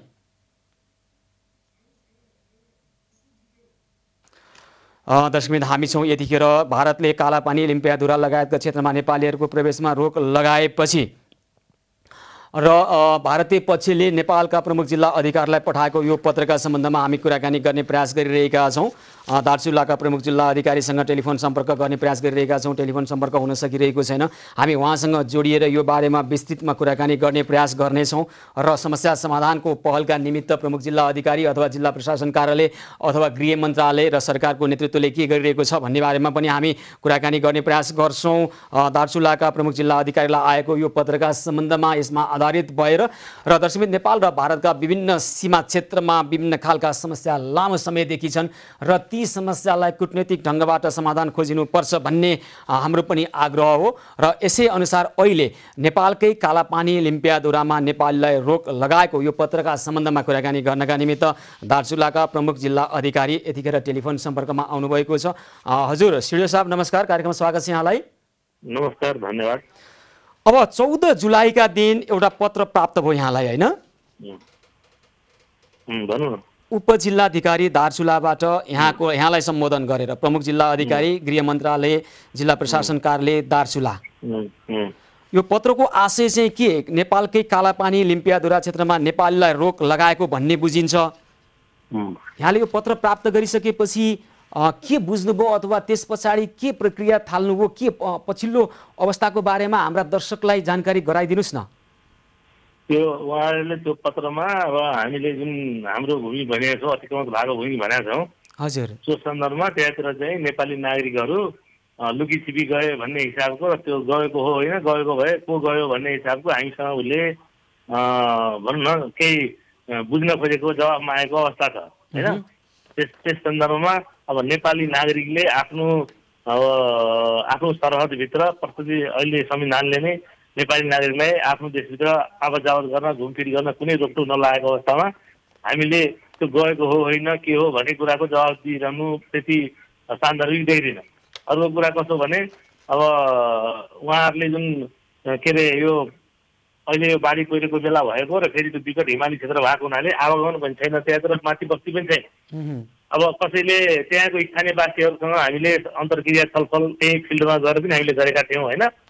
उहाँहरूले त्यस्तो हामीलाई आवत जावतमा अप्ठ्यारो कठिनाइ भएको कुरा गर्नु भएको छैन। खास गरी के रहेछ भने त्यहाँतिरको नागरिकहरू नेपालको त्यो छाङ्रुतिर बसोबास गर्ने टिङ्गरतिर र उता उहाँहरूको के अरे आवत जावत बन्द व्यापार बसोबास इन्डियापट्टि हुने, यता हाम्रो सदरमुकाम खलङ्गापट्टि पनि हुने, सबैतिर भएको हुनाले उहाँहरूलाई खासै आपत्ति भएको अवस्था छैन, देखिएन, बुझिएन। सिडिओ साहब, यो पत्रको आन्तरिक मर्म यहाँले बुझ्नु भएको होला भन्ने हामी अपेक्षा गर्छौँ। यो पत्रको आन्तरिक मर्म तपाईँले भने जस्तो यताउता मान्छेलाई आवत जावतमा रोक लगाउने होइन। यो पत्रको आन्तरिक मर्म भनेको भारतले औपचारिक ढङ्गबाट आफ्नो प्रशासनिक संयन्त्र मार्फत कालापानी र लिम्पियाधुरालाई पुनः आफ्नो बनाइसकेको स्थिति हो। हाम्रा दर्शकको लागि पनि तपाईँले प्राप्त गर्नुभएको पत्रको हिन्दी हामी नेपालीमा उल्था गरेर भन्छौँ एकैछिन है सिडिओ साहब। त्यहाँ के भनिएको छ तपाईँलाई प्राप्त पत्रमा भने विभिन्न नेपाली गुट समूह भारतीय क्षेत्र गुन्जी कालापानी लिम्पियाधुरामा अवैध रूपमा लुकी छिपी सीमा पार गरेर आउन चाहन्छन् र जसबाट मिडियाको ध्यान आकृष्ट गर्न सकियोस् र दुवै देशको प्रशासनलाई हैरान बनाउन सकियोस् भन्ने उद्देश्य तिनीहरूको छ भन्न खोजिएको छ। र अन्तमा भनिएको छ अत यस प्रकारका कुनै सूचना तपाईँहरूलाई प्राप्त भयो भने त्यसको जानकारी तत्काल दिने कष्ट गरिदिनु होला भनेर तपाईँलाई आग्रह गरिएको छ। सिडिओ साहब, तपाईँले भन्नुभयो यो पत्रको जवाब दिनु छैन अहिले अथवा आवश्यकता छैन भनिरहनु भएको छ। यो पत्रको मर्म त्यहाँ लुकी छिपी गएका व्यक्तिहरूलाई रोक्नु होइन। तपाईँले भने जस्तै हो अहिले त्यहाँ व्यक्तिहरू गइरहेका छैनन्, लुकी छिपी जाने काम भएको छैन, तर यसको आन्तरिक मर्म त्यो हो नि त। सिडिओ साहबले नबुझ्नु भयो कि यहाँ बोल्न अप्ठ्यारो भएको यहाँलाई? होइन, त्यस्तो होइन। त्यहाँको स्थानीयवासीहरूसँग पनि हामीले सोद्धा बुझ्दा चाहिँ उहाँहरूले हामीलाई हिँडडुल गर्न अप्ठ्यारो भएको कुरा गर्नु भएको छैन। फेरि दोहोऱ्याउँछु सिडिओ साहब, क्षमा गर्नु होला, हिँडडुलको कुरै भएन भने कालापानी लिम्पियाधुरालाई आधिकारिक रूपमा भारतले आफ्नो सरकारी प्रशासनिक संयन्त्र मार्फत दाबी गरिसक्यो, आधिकारिकता दिइसक्यो। तपाईँले यसको बारेमा गृह मन्त्रालयसँग समन्वय गरेर यसको प्रतिवाद गर्नुपर्छ कि पर्दैन सिडिओ साहब? ठिकै छ, समन्वय भएको छ र त्यस क्षेत्रमा अहिले हामीले 3वटा डिओपी स्थापना एउटा भइसकेको छ, 2टा हुँदैछ, तत्कालै हुँदैछ। यो छिटै यो टेन्डर प्रक्रियामै गइसकेको अवस्था छ। होइन, मलाई यति भनिदिनुहोस् हाम्रा दर्शकका निमित्त, 14 जुलाईमा प्राप्त यो पत्रले हामीले नेपालले दाबी गरिरहेको क्षेत्र आधिकारिक रूपमा भारतले तपाईँलाई पत्रै पठाएर दाबी गरिसकेपछि तपाईँले गृह मन्त्रालयसँग समन्वय गरेर यसको प्रतिवाद गर्नुभयो कि भएन? ठिक छ, मैले यो नेपाली भूमिमा नेपाली नागरिकले नेपालको संविधानअनुसार घुमफिर गर्न पाउने कुरा कतिले रोकटोक गर्न सक्दैन भन्ने कुरा अघि भनिसकेँ। होइन, यहाँ भन्ने होइन नि, जवाफ दिनु पर्यो नि त। उपजिल्लाधिकारी धारचुलाबाट तपाईँलाई आएको छ, मैले बुझेँ। त्यो सन्दर्भमा मैले पत्रकार गर्नुभन्दा पनि यो राष्ट्रिय स्तरमै यो कुरा समाधान हुनुपर्ने भएको कुरा भएको हुनाले समन्वय भएको छ, कुरा भएको छ। नेपाली नागरिकले नेपाली भूमिमा घुमफिर गर्न पाउँछन्। अलि मिलेन सिडिओ साहब, कुरा के मिलेन? तपाईँले किन गर्नु पर्यो भने तपाईँको लेभलमा आएको पत्र तपाईँले प्रतिवाद गर्ने हो, परराष्ट्र मन्त्रालयको स्तरमा आएको पत्र परराष्ट्र मन्त्रालयले गर्ने हो, प्रधानमन्त्रीको स्तरमा आएको पत्रलाई प्रधानमन्त्री स्तरले गर्ने हो। एउटा सुन्नुहोस् त, उपजिल्लाधिकारी धारचुलाले पठाएको पत्रको अब प्रतिवाद के परराष्ट्र मन्त्रीले गर्ने हो र सिडिओ साहब, के प्रधानमन्त्रीले गर्ने हो र? होइन होइन, उहाँ मेरो सम्पकक्षीले मलाई लेखेको छैन। मेरो सम्पकक्षी भनेको के अरे पिछोडागढको डिएम कार्यालय हो। उपडिएम कार्यालयले एउटा जसरी हाम्रो सामाजिक सञ्जालहरूमा हालिएको छ त्यही हिसाबले हाम्रोमा पनि पठाइदिएको अवस्था हो। त्यो देखेपछि मलाई पनि यहाँ साथीहरूले सोधेपछि मैले पनि थाहा पाएँ, पहिले मलाई पनि थाहा थिएन होइन। अनि त्यस सन्दर्भमा चाहिँ हामीले उहाँहरूसँग फोनमा हुँदा पनि कुरा बताएका छौँ। तर कस्तो भने अब यो राष्ट्रिय इस्यु भएको हुनाले यो चाहिँ अब केन्द्रीय स्तरबाट यसको समाधान होला भन्ने हिसाबले हामीले चाहिँ त्यो जवाफहरू पठाएको छैन। तर नेपाली भूमि हो भन्ने र नेपाली भूमिमा नेपाली नागरिकले गृह मन्त्रालयले यहाँले रिपोर्टिङ त गर्नुभयो होला? भइसकेको छ। गृह मन्त्रालयको जवाफ केही आएको छैन? त्यो थाहा छैन, माथि हुँदै होला, केन्द्रीय स्तरमा होला। तपाईँ निकै संवेदनशील क्षेत्रमा प्रमुख जिल्ला अधिकारी भएर बस्नुभएको छ। तपाईँ र मेरो व्यक्तिगत कुरा होइन है सिडिओ साहब, है यो राष्ट्रियता विषयसँग जोडिएको विषय भएकोले तपाईँले जसरी भनिरहनु भएको छ थाहा छैन, साथीहरू मार्फत आयो, कृपया यस्तो चाहिँ शब्द तपाईँबाट सुन्न नपाइयोस्। तपाईँ चाहिँ अन्य प्रमुख जिल्ला अधिकारी भन्दा पनि तपाईँ बढी संवेदनशील हुनुहोस् भन्ने हाम्रो अपेक्षा र तपाईँलाई व्यक्तिगत रूपमा आएका कुनै समस्या छन् भने हामी तपाईँलाई साथ सहयोग दिनलाई सम्पूर्ण नेपाली जनता तयार छन्। यो राष्ट्रियताको विषयमा तपाईँ गम्भीर ढङ्गबाट परिपक्व ढङ्गबाट संवेदनशील भएर त्यहाँ तपाईँ काम गरिरहनु भएको छ, राष्ट्र सेवा गरिरहनु भएको छ भन्ने हामीलाई अपेक्षा छ। यो कुरो तपाईँको व्यवहारबाट र शब्दबाट प्रमाणित होस् भन्ने हाम्रो अपेक्षा छ सिडिओ साहब। ठिक छ, होइन ठिक छ। मैले हाम्रो भूमि हाम्रो नागरिकले आवाजावत गर्न पाउनुपर्छ भन्ने कुरालाई अघि भनिसकेँ। दोस्रो कुरा चाहिँ मैले अब तपाईँले आधिकारिक रूपमा यो पत्र बुझ्नु भएको छ कि छैन? मैले आधिकारिक रूपमा बुझेको छैन। तपाईँलाई आधिकारिक रूपमा पत्र प्राप्त भएको छ नि सिडिओ साहब? होइन, पत्र त मेरो कार्यालयमा आएपछि त प्राप्त भइगयो नि। त्यो त अनि त तपाईँले बुझिहाल्नुभयो, तपाईँले दर्ता गर्नुभयो। त्यसलाई हामी पठाउँछौँ, त्यसलाई जवाब पठाउनु पर्यो। माथि केन्द्रमा सल्लाह भएर मेरो स्तरबाट गर्ने हो कि माथिल्लो स्तरबाट हुन्छ त्यस सन्दर्भमा समन्वय गरेर मैले जवाब पठाउनु पर्यो। यसमै चिन्ता लागेर तपाईँले यो पत्र प्राप्त भएको 24 घण्टाभित्र गृह मन्त्रालयमा रिपोर्टिङ गर्नु पर्दैन थियो सिडिओ साहब। तपाईँको मात्रै व्यक्तिगत कुरा होइन है, यति संवेदनशील विषयमा गर्दैछु यसो हुँदैछ भन्न मिल्छ सिडिओ साहब? क्षमा गर्नु होला है, तपाईँलाई व्यक्तिगत रूपमा मैले कुनै आक्षेप लगाएको होइन। ठिकै छ, होइन रिपोर्टिङ भएको छ, त्यस सन्दर्भमा आवश्यक अब निर्देशन निर्णयहरू हुन्छ, रिपोर्टिङ भएको छ। ल न, हाम्रा दर्शकलाई तपाईँले लिनुभएको पहल कदमी र तपाईँलाई सम्बोधन गर्दै आएको हामीले पनि दाबी गरिरहेको यो नेपाली भूमिमाथि जसरी प्रशासनिक संयन्त्र मार्फत दाबी गरेर पत्र पठाइएको छ, यसलाई गम्भीर ढङ्गबाट हेरेर नेपाली दर्शकले तपाईँको यो आवाज अबको 1-2 दिनभित्र तपाईँले गरेको प्रतिवाद सहित सुन्न पाउँछन् कि पाउँदैनन् सिडिओ साहब? ठिक छ, अब छिटै पाउँछ, मैले माथि समन्वय गरिरहेको छु। त्यसपछि अब कुन हिसाबले माथिबाटै लेखिन्छ कि हामीले जवाब दिन्छौँ, जसले दिनु पर्यो हामी उपयुक्त जवाब दिन्छौँ।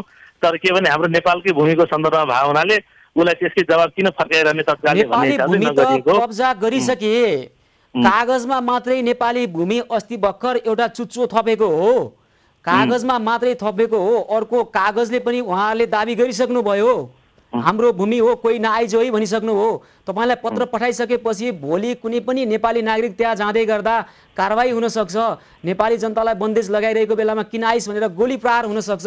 यसको संवेदनशीलता र गम्भीरतालाई बुझिदिनु पर्यो सिडिओ साहब यहाँले। ठिक छ, बुझिएको छ। त्यहाँ स्थानीय स्तरमा हाम्रो सुरक्षा व्यवस्था पनि अहिले बढाइएको अवस्था छ, सीमा प्रहरी चौकी स्थापना गरेको अवस्था छ, 3वटा डिओपी स्थापना हाम्रो गागामा, टिङ्करमा र त्यो माथिल्लो तहमा यो के अरे डिओपी स्थापनाको कार्य अगाडि बढिसकेको थियो। एक ठाउँमा स्थापना भइसकेको छ भने छिटै यही महिनाभित्र 2 ठाउँमा पनि स्थापना हुन गइरहेको कुरा यहाँलाई जानकारी गराउँछु। त्यसपछि झन् त्यस क्षेत्रको सुरक्षा व्यवस्था मजबुत हुनेछ भन्ने कुरा विश्वास दिलाउन चाहन्छु। हुन्छ, ल यो पत्रकै बारेमा यहाँहरूले गरेको जवाबको बारेमा नेपाली जनता सुन्न उत्सुक छन्। कति दिन लाग्छ हामी कुर्नेछौँ सिडिओ साहब र तपाईँलाई हामी फलोअप गर्नेछौँ, भोलि पर्सि पनि टेलिफोन गर्नेछौँ। यहाँले हाम्रो दर्शकहरूलाई जनाइदिनु होला है त सिडिओ साहब? ठिक छ, पछि भएका गतिविधिहरू थाहा हुन्छ। ठिक छ, धन्यवाद। हस्, यहाँलाई धेरै धेरै धन्यवाद छ, धेरै धेरै आभार व्यक्त गर्न चाहन्छौँ। दार्चुलाका प्रमुख जिल्ला अधिकारीसँग हामी अहिले यतिखेर कुराकानी गरिरहेका छौँ। नेपालकै कालापानी लिम्पियाधुरा क्षेत्रमा नेपाली भूमिमा नेपालीलाई प्रवेश निषेध गरेको यो पत्र प्रमुख जिल्ला अधिकारीलाई प्राप्त भइसकेपछि उहाँले कस्तो जवाब पठाउनु भयो भन्ने सम्बन्धमा हामी छलफल गर्दै थियौँ र उहाँले कुनै जवाब नपठाएको खबर प्राप्त गर्दै गर्दा हाम्रा दर्शक र हामीलाई पनि नमिठो र ननिको लागेको हुनसक्छ। यी यस्ता समस्याहरू त्यहाँका सिडिओले सल्टाउन नसक्नु होला, तर उहाँले गर्नुपर्ने काम चाहिँ गर्नुपर्छ भन्ने हाम्रो अपेक्षा छ र कूटनीतिक ढङ्गबाट यस्ता समस्या समाधान हुनुपर्छ भन्ने हामी भनिरहेका छौँ। दर्शकवृन्द, हामी छौँ सेवा सहयोग र सद्भावको 126औं दिन कोरोनाको रेभेन्यूज पहल निरन्तर जारी रहनेछ, हामीसँगै रहनुहोला।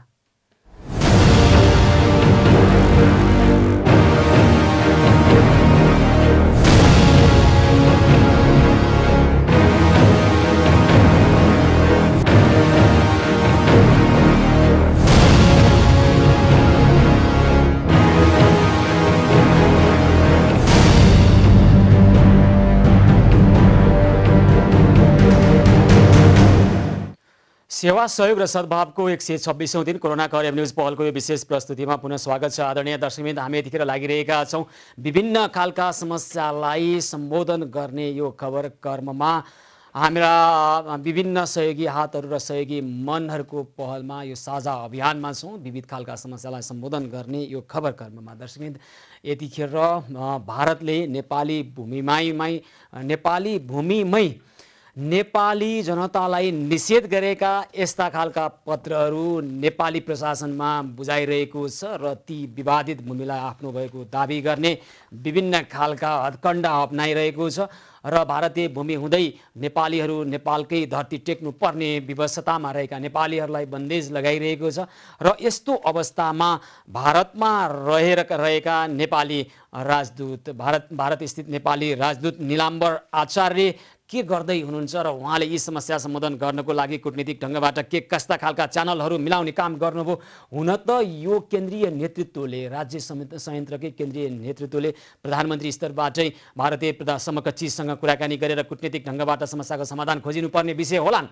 तर पनि भारतका लागि नेपाली राजदूत निलाम्बर आचार्य यतिखेर टाइम्स अफ इन्डियामा अन्तर्वार्ता दिँदै कालापानीको मुद्दालाई दिगदारीको कारण भनेर बताइरहनु भएको छ र दुई देशबीचको सीमा निर्धारणमा लगभग सहमति भइसकेको भन्दै सानो अंश मात्रै अब सहमति हुन बाँकी रहेको कुरा दोहोऱ्याइरहनु भएको छ। यस सम्बन्धमा कुराकानी गर्नका निमित्त हामी भारतका लागि नेपाली राजदूत निलाम्बर आचार्यसँग टेलिफोन सम्पर्कमा रहेर कुराकानी गर्ने प्रयास गरिरहेका छौँ र कृपया मित्रहरूलाई उहाँलाई टेलिफोन लगाउनलाई म आग्रह गर्छु। र अब हामीले उहाँलाई भर्खरै टेलिफोन गर्नुभएको छ हाम्रा मित्रहरूले र प्रत्यक्षमा जोड्नको लागि आग्रह गर्दा उहाँले यतिखेर म बोल्न सक्दिनँ, यो विषयमा म बोल्न चाहिन भनिरहनु भएको छ।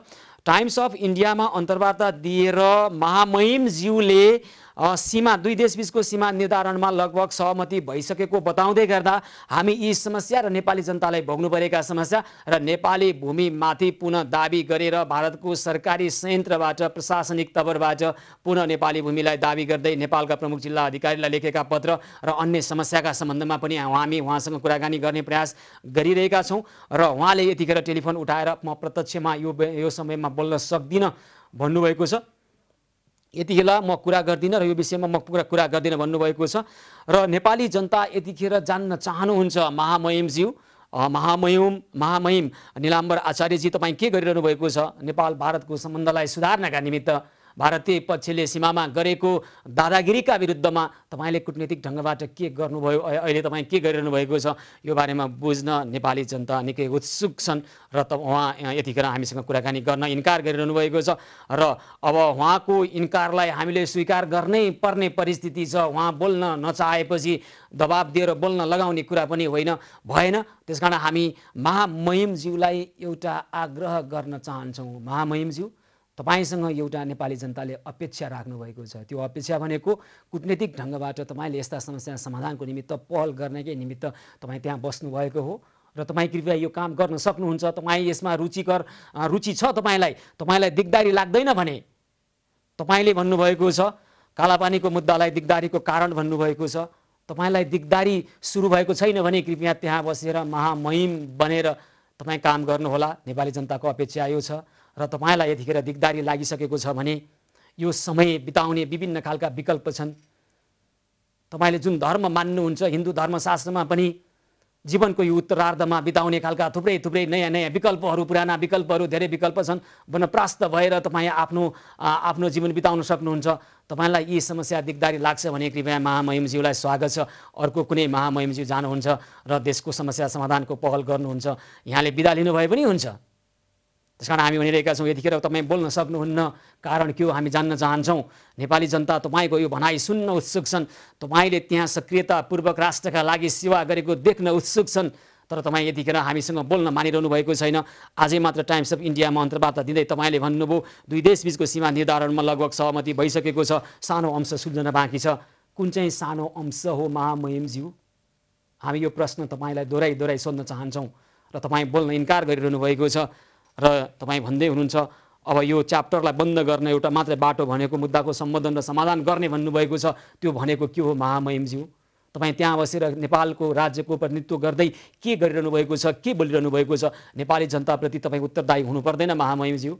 हामी पुनः दोहोऱ्याएर सोधिरहेका छौँ, कृपया तपाईँ बोल्न इन्कार गरिरहनु भएको छ। आज स्वीकार गर्छौँ तपाईँको यो इन्कारीलाई र छोड्दैनौँ, भोलि सोध्छौँ तपाईँलाई प्रत्यक्ष जोडेर तपाईँको आवाज हामीलाई सुन्न इच्छा छ। तपाईँलाई लागेको दिगदारीको कारण हामीलाई जान्न इच्छा छ। हाम्रा दर्शकहरू कुरिरहनु भएको छ, तपाईँको उत्तर, तपाईँका शाब्दिक उत्तर सुन्नुहुनेछ। तपाईँलाई फेरि हामी जोड्नेछौँ भोलि।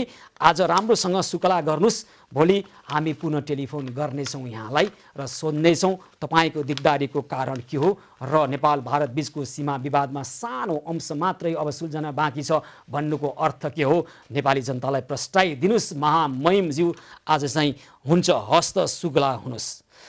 दर्शकवृन्द, यतिखेर नेपाली बजारमा फलफुलको मूल्य आकाशिएको छ, यति धेरै पुगेको छ कि फलफुलको मूल्य सुनिसकेपछि तपाईँलाई अत्यास लाग्न सक्छ। विशेष गरी स्याउको मूल्य र अहिले आँपको मूल्य। आँपको त यतिखेर मौसमै हो, यसको मूल्य यति धेरै बढेको छ। किसानबाट थोक व्यापारीसम्म आउँदा एक खालको मूल्य छ, त्यहाँबाट बिचौलियाका विभिन्न चरणहरू पार गर्दै जब खुद्रा व्यापारी कहाँ यो फलफुल आइपुग्छ त्यसपछि तपाईँको होस हवासै उड्ने गरी त्यहाँ मूल्य तोकिएको छ र किसानले फलाएको यो फलफुल, किसानको पसिनाले सिंचित यो फलफुल एउटा उपभोक्ताको घरसम्म आइपुग्दा यति धेरै बिचौलियाका चरणहरू पार गर्दछ र न त किसानले त्यहाँबाट कुनै फाइदा लिन पाउँछ, न त उपभोक्ताले त्यहाँबाट कुनै फाइदा लिन पाउँछन्। खुला बजार भनिएको छ। खुला बजारको सिधा अर्थ के हो भने बजारमा विक्रेताहरूको, बजारमा व्यवसायीहरूको स्वस्थ प्रतिस्पर्धाका कारणले गर्दा उपभोक्ताले फाइदा लिने बजारलाई खुला बजार भनिन्छ। यहाँ त उत्ताउलो बजार छ, जसले जति मूल्य तोके पनि हुन्छ, उपभोक्ताको ढाड जति सेके पनि हुन्छ। न त किसानले फाइदा पाउँछन्, न त किसानले फाइदा पाउँछन्, न त उपभोक्ताले यसको कुनै फाइदा पाउँछन्। बिचमा बस्नेले के गर्छन् जान्न निकै कठिन छ, तर हामी जान्नै चाहन्छौँ। नेपाल फलफुल थोक व्यवसायी सङ्घका अध्यक्ष अमर बानियासँग हामी यो प्रश्न राख्दैछौँ, थोकमा कतिमा बिक्री हुन्छ यो फलफुल र खुद्रामा कति मूल्य पुग्यो, हामी यो बुझ्ने प्रयास गरिरहेका छौँ। यतिखेर बजारमा स्याउको मूल्य 1 किलोको 450 भन्दा माथि छ। आँपको मूल्य करिब 200 रुपियाँ पर्छ प्रति किलो र थोक बजारमा यसको मूल्य कति छ त हामी बुझ्ने प्रयास गर्छौँ। र कस्ता खालका बिचौलियाको चरण पार गर्दै किसानले श्रम पसिनाले सिंचित यी फलफुल उपभोक्ताको घरसम्म पुग्दा के हुन्छ, हामी यो बुझ्ने प्रयास गरिरहेका छौँ। फलफुलको मूल्य आकाशिएको सम्बन्धमा नेपाल फलफुल थोक व्यवसायी सङ्घका अध्यक्ष अम्बर बानिया प्रत्यक्ष जोडेर कुराकानी गर्ने प्रयासमा हामी लागिरहेका छौँ। र यस पछाडि हामी महोत्तरीतर्फ जान्छौँ। महोत्तरीको बर्दिवास नगरपालिका वडा नम्बर 1 खैरामरामा कालोपत्र गरिएको 2 दिनमै भत्किएको छ कालोपत्रे। त्यहाँका नगर प्रमुख, बर्दिवास नगरपालिकाका नगर प्रमुख विदुर कुमार कार्कीसँग हामी प्रत्यक्ष जोडेर कुराकानी गर्छौँ। केही समयपछि यतिखेर नेपाल फलफुल थोक व्यवसायी सङ्घका अध्यक्ष अमर बानिया प्रत्यक्ष सम्पर्कमा आउनुभएको छ। अमरजी नमस्कार, कार्यक्रममा स्वागत छ यहाँलाई। हजुर नमस्कार। नमस्कार अमरजी, अब के नेपाली उपभोक्ताले फलफुल खान छोडिदिए भयो होइन? होइन, यस्तो त खास यो विभिन्न यो हाम्रो यो संक्रमणको कारणले पनि र यो जुन अहिले यो जुन बाढी पहिरोको कारणले पनि यो हाम्रो अहिले स्याउमा मात्रै केही आकाशिएको अवस्था छ। स्याउ केही मूल्य आकाशिएको अवस्था छ, किनभने हाम्रो सामानहरू यो जुन तातोपानी नाकामा त्यहाँ आइपुग्दा अचानक हाम्रो यो बाढी पहिरोको प्रकोप बढ्न बाढी पहिरो, भूकम्प, आकाश धरती जे जता लागे पनि कानुन कतै पनि लाग्दैन, कानुन त्यही बसिरहन्छ। र नेपालको कानुनले के भन्छ भने कुनै पनि खरिद गरेको मूल्य र बिक्री गरेको मूल्यको बीचमा 20% भन्दा बढी भयो भने त्यो कालाबजारी हुन्छ, होइन अमरजी? एकदम एकदम। आकाश खसे पनि, धरती उचाल्ले पनि कानुन त त्यही रहन्छ नि, होइन र?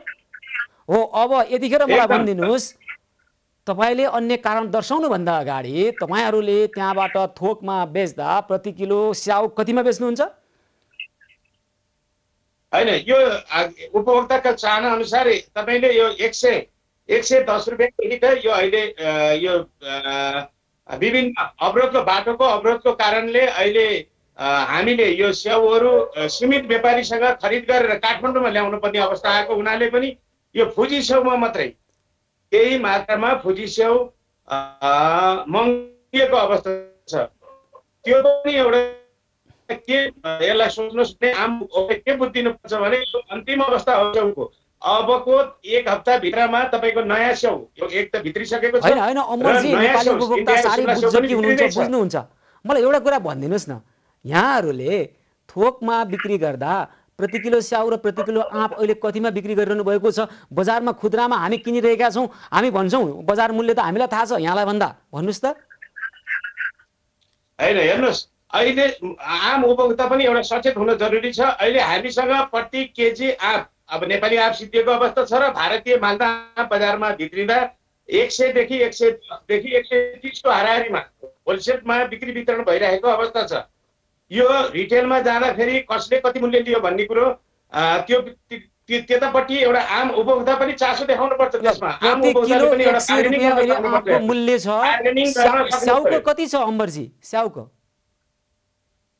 अहिले हेर्नुहोस्, हिजोको दिन किनभने पहिरोको कारणले र यो अहिले जुन अब म यो अगाडिको कुरा पनि भनौँ, पहिला जब चाइना सरकारले हाम्रो अब 100 कन्टेनर स्याउहरू तपाईँको स्याउहरू यो लगेर स्टोर गर्नुहोस् भन्दाखेरि हाम्रो स्थानीय सरकारले एउटा अवरोध पुर्याएको कारणले सबै थाल्नुपर्ने व्यवस्था भएपछि पानीहरू अमरजी निकास भएर यो मैले स्याउ मगाउनेतिर ध्यान मैले दिएन। यहाँलाई के सोधिरहेको छैन भने बाहिरबाट आउँदै स्याउ महँगो आयो यहाँ महँगो किन भयो भनेर सोधिराखेको होइन। मैले के सोधिराखेको भने थोकमा कतिमा बिक्री हुन्छ र खुद्रा पुग्दाखेरि कति मूल्य वृद्धि हुन्छ मात्रै बुझ्न खोजिराखेको छु यतिखेर। त्यस पछाडि हामी कुरा गरौँला स्याउको समग्रतामा मूल्य कसरी वृद्धि भयो, थोकमा चाहिँ कतिमा बेच्नुहुन्छ यहाँले? एउटा तपाईँहरू जस्तो एउटा न्युज च्यानलले बेला बेलामा यस्तो आवाज उठाइदिनु भयो भने उपभोक्ता पनि एउटा मर्ने अवस्था आउँदैन, ठगिने अवस्था आउँदैन। आजसम्म हामीले एउटा विराटनगरदेखि यहाँ फेरि उल्टो बाटो हेर्नुहोस्, पहिला काठमाडौँबाट अरू नेपाल जान्थ्यो भने अहिले हामीले विराटनगरबाट यहाँ एउटा सीमित व्यापारीबाट अथवा केही स्टक मालहरू ल्याउनु परेको कारणले महँगेर आयोमा मेरो प्रश्न होइन। मेरो प्रश्न अमरजीलाई प्रति किलो यहाँले थोकमा बेच्दा स्याउ कति छ मूल्य भनेर सोध्या।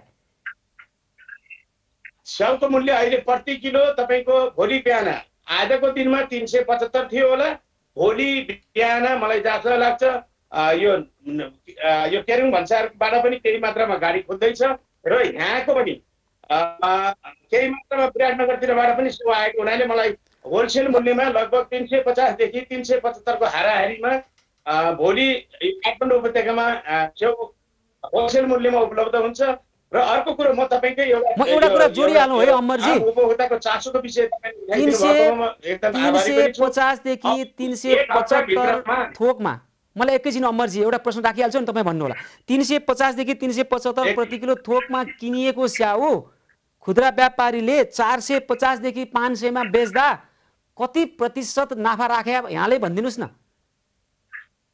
हैन अघि भनिहाल्नु भयो 20% एउटा राख्नु नै पर्ने हुन्छ, किनभने अझ सायद यो हाम्रो यो नासवान चिज हो, यो कच्चा सामान हो, यसलाई पनि उपभोक्ताले पनि पक्का पनि बुझ्दिनुहुन्छ। तर मैले तपाईँको यो टेलिभिजन मार्फत के भन्न चाहन्छु भने हाम्रो उपभोक्ताहरू धेरै शौखिन पनि हुनु भएन। उहाँहरूले एउटा बार्गेनिङ गर्ने एउटा ट्रेन बसाल्नु पर्छ। गाडीमा बसेर 2 किलो सेउ हाल्दै भनेपछि मान्छेले 500 भनेर 500 दियो भनेर भोलि यसलाई विरोधको रूपमा नआओस्। आम उपभोक्ता पनि एउटा सजग हुनु पर्यो। र मैले अझ के भन्न चाहन्छु भने आम उपभोक्तालाई सिजनको फलफुल खाइदिनुहोस्। जस्तो अहिले आँप एउटा नर्मल रेटमा छ, त्यस्तै मेवा छ, यो सिजनमा बेला खाइदिने गर्नुहोस्। जस्तो अचारहरू सस्तिदै छ, जुन चिज कसरी सामान्य रेटमा छ पनि अमरजी तपाईले अघि मलाई भन्नुभयो यसलाई पनि तपाईहरुले केही न केही निरुत्साह पार्न सक्नुहुन्छ। अमरजी आँप तपाईहरुले थोकमा प्रति किलो 100 रुपैयाँमा बेचिरहनु भएको छ, बजारमा 150 देखि 200 रुपैयाँमा बिक्री गरिन्छ। हेर्नुस् त 100 रुपैयाँमा किनेको आँपलाई 200 रुपैयाँमा बेच्दा कति प्रतिशत थपेर बेचे विक्रेताले, यो नि हाम्रो दर्शकलाई भनिदिनुस् त। एकदमै यो यसलाई कालोबजारी मान्न सकिन्छ। हेर्नुस् त मैले अहिले पनि तपाईहरुलाई फेरि धन्यवाद दिन चाहियो। यो चाहन्छु नेपाल फलफुल थोक व्यवसायी संघबाट बेला बेलामा तपाईहरुले यस्तो आवाज उठाइदिनुस्। अहिले प्रतिदिन लगभग विचारमा काठमाडौँमा 1 करोडको फलफुल बिक्री, यसमा 10% मात्रै तपाईहरुले एउटा मूल्य एउटा टाइम टेबल मूल्यलाई एउटा सार्वजनिक गरिदिनु भयो भने 10% उपभोक्ताको बद्दा पनि कमसे कम 10 लाख रुपैयाँ एउटा बचत हुने अवस्था आउँछ। यसमा तपाईहरु पनि अब हामीसँगै एउटा हातेमालो गरेर हिँड्दिनु होला। तपाईहरुलाई एकदमै आभारी छ नेपाल व्यवसायी संघ। यो के छ भने जस्तो आज 450 रुपैयाँ सेउ छ भन्नुभयो तपाईले, 450 देखि 500 यो सेउको मूल्य यो हेर्नुहोस् नासवान चिज हो। भोलि यदि 10 गाडी भित्रको घटनामा हजुर अनि भोलिको दिनमा 350 हुन्छ, तर हाम्रो उपभोक्ताहरू नठगिनु पर्यो कि कन्टिन्यू आज बजारमा होलसेल रेटमा 350 हुने र बाहिर गएर आजको रेट हिजोको रेट 500 रुपैयाँमा ठगिने अवस्था नआओस्। तपाईहरुलाई यसरी नै एउटा हुन्छ ल हामी गरिराख्छौँ अमरजी। यहाँलाई सोध्छौँ विशेष गरी थोक र खुद्राको मूल्यको बीचको अन्तरमा खेलेका बिचौलियाहरूका यस्ता खालका बिचौलिया कामलाई पर्दाफास गर्छौँ अमरजी। र अब 350 देखि 75 सम्म 375 सम्म बिक्री हुने स्याउलाई 500 सम्म बेचेको र आँपको पनि र अन्य फलफुल एक एक हेर्ने पनि सबैमा यस्तै छ। यसका निमित्त यहाँले थोकमा बिक्री गर्नुभएको मूल्य बताइदिनु भयो, धन्यवाद छ। र तपाईँ हामी सबै मिलेर बिचौलियाको खेलका कारणले न किसानलाई न उपभोक्तालाई हुने फाइदा र यसको विरुद्धमा हामी आवाज उठाउँछौँ। यहाँलाई धेरै धन्यवाद छ अमरजी। हस् हस् त तपाईहरुलाई पनि एकदम यो आभारी छु को लागि। जुन हवस्, धेरै धेरै धन्यवाद छ। नेपाल फलफुल थोक व्यवसायी सङ्घ अध्यक्ष अमर बानिया, फलफुलको मूल्य आकाशिएको यही स्थिति हामीले उहाँलाई सोध्यौँ। थोकमा 1 किलो स्याउको छ 350 रुपियाँ र खुद्रामा बेचिन्छ 450। काठमाडौँ उपत्यकाभित्रै र कुलेश्वरमा किनेर ल्याएको स्याउ टेकु पुग्छ 200-300, 400 बढ्छ। यो किन भइरहेको छ? यस्तो पनि काहीँ हुन्छ? कालोबजारीको यो हद र कालोबजारी नियन्त्रण गर्नका निमित्त नेपाली जनताले तिरेको करबाट जागिर खाएर बसेका व्यक्तिहरू कहाँ हुनुहुन्छ? हामी सोध्न चाहिरहेका छौँ होइन। तपाईँहरू केही पनि नगर्ने भयो, यो संयन्त्रै छैन, जसले जे गरे पनि हुन्छ भनेर बजारलाई छोडिदिउँ होइन। यो देशमा नियम छ, ऐन छ, कानुन छ, नियमावली छ, मापदण्ड छ भने त्यो मापदण्डको कारबाही त्यसको कार्यान्वयन किन भइरहेको छैन र कार्यान्वयन नगर्नेलाई कारबाहीको व्यवस्था के छ त्यो पनि बुझौँ र उपभोक्ताहरू सचेत हुनुहोस्। तपाईँ भन्नुहोस् थोकमा यति छ, खुद्रामा यति धेरै, कसरी मूल्य बढ्यो? तपाईँले यसरी सचेत भएर खबरदारी गर्न थाल्नुभयो भने तपाईँ पहिला ठगिनबाट जोगिनुहुन्छ र त्यसले लाखौँ करोडौँ मूल्य ठगीको रूपमा गइरहेको छ।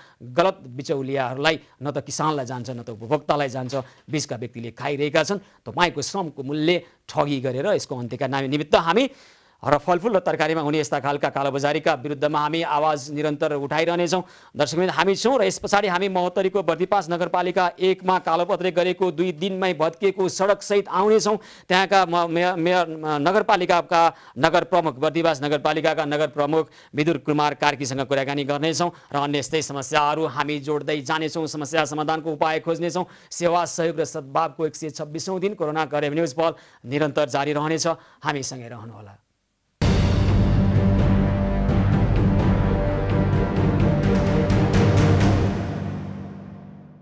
सेवा सहयोग र सद्भावको 126औं दिन कोरोना करेब न्युज पहलको विशेष प्रस्तुतिमा छौँ। आज आदरणीय दर्शकवृन्द, हामी र विविध खालका समस्यालाई र समस्या सम्बोधन गर्ने यो खबर कर्मलाई निरन्तरता दिइरहेका छौँ।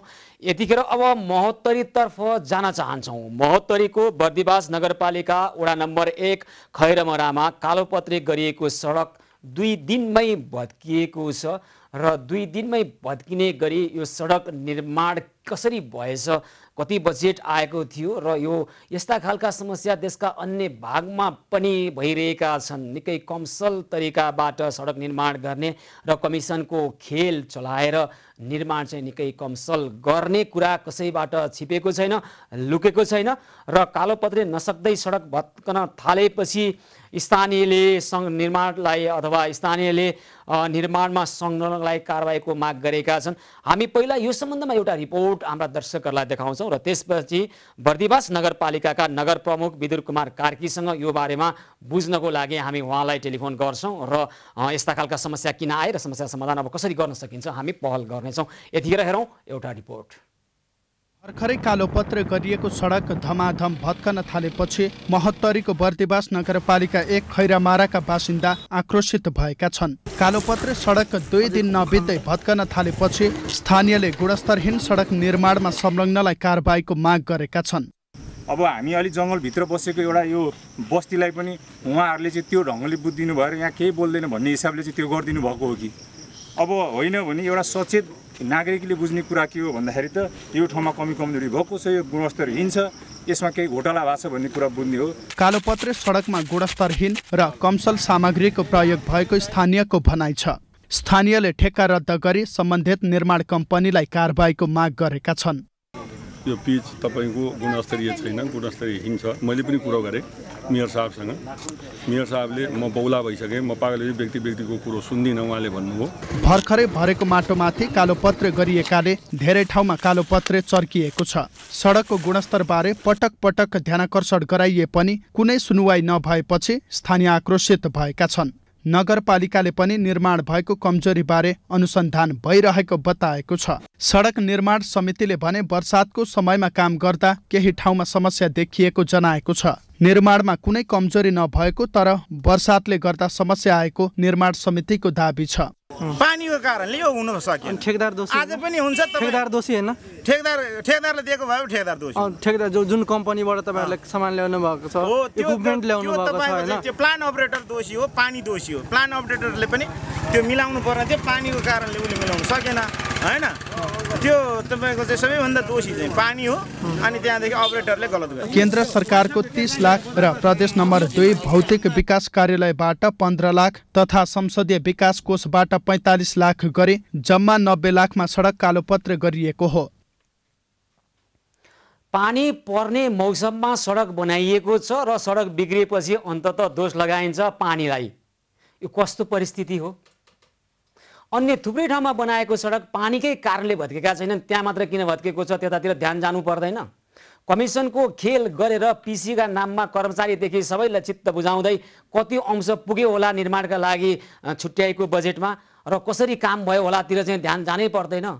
र जे भनिरहनु भएको छ निर्माणमा संलग्न व्यक्तिहरूले र यसमा सत्यता छ छैन अब हामी बुझ्ने प्रयास गर्छौँ। बर्दिवास नगरपालिकाका नगर प्रमुख विदुर कुमार कार्की टेलिफोन सम्पर्कमा आउनु भएको छ। हजुर मेयर साहब नमस्कार, कार्यक्रममा स्वागत छ यहाँलाई।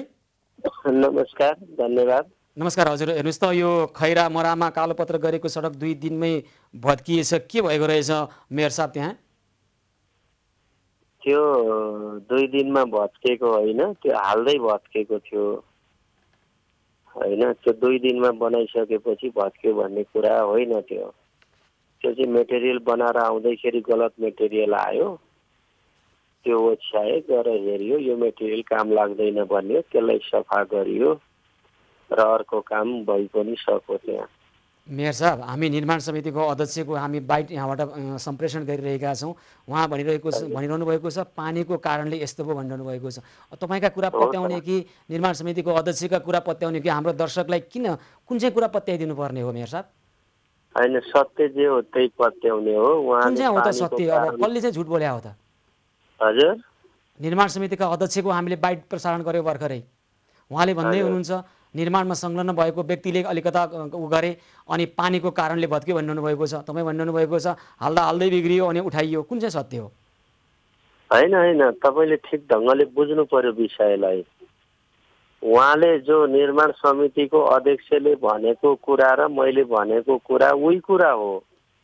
एक त वर्षाको बेला थियो नै, पानी पर्यो होइन, त्यसपछि त्यो मेटेरियल जहाँबाट बनेर आउँछ नि प्रिमिक्स, त्यसमा चाहिँ नि त्यो टेम्परेचर पुगेको थिएन। त्यो 2 गाडी माल जो आयो त्यो 2 गाडी मालको प्रब्लम हो त्यहाँ।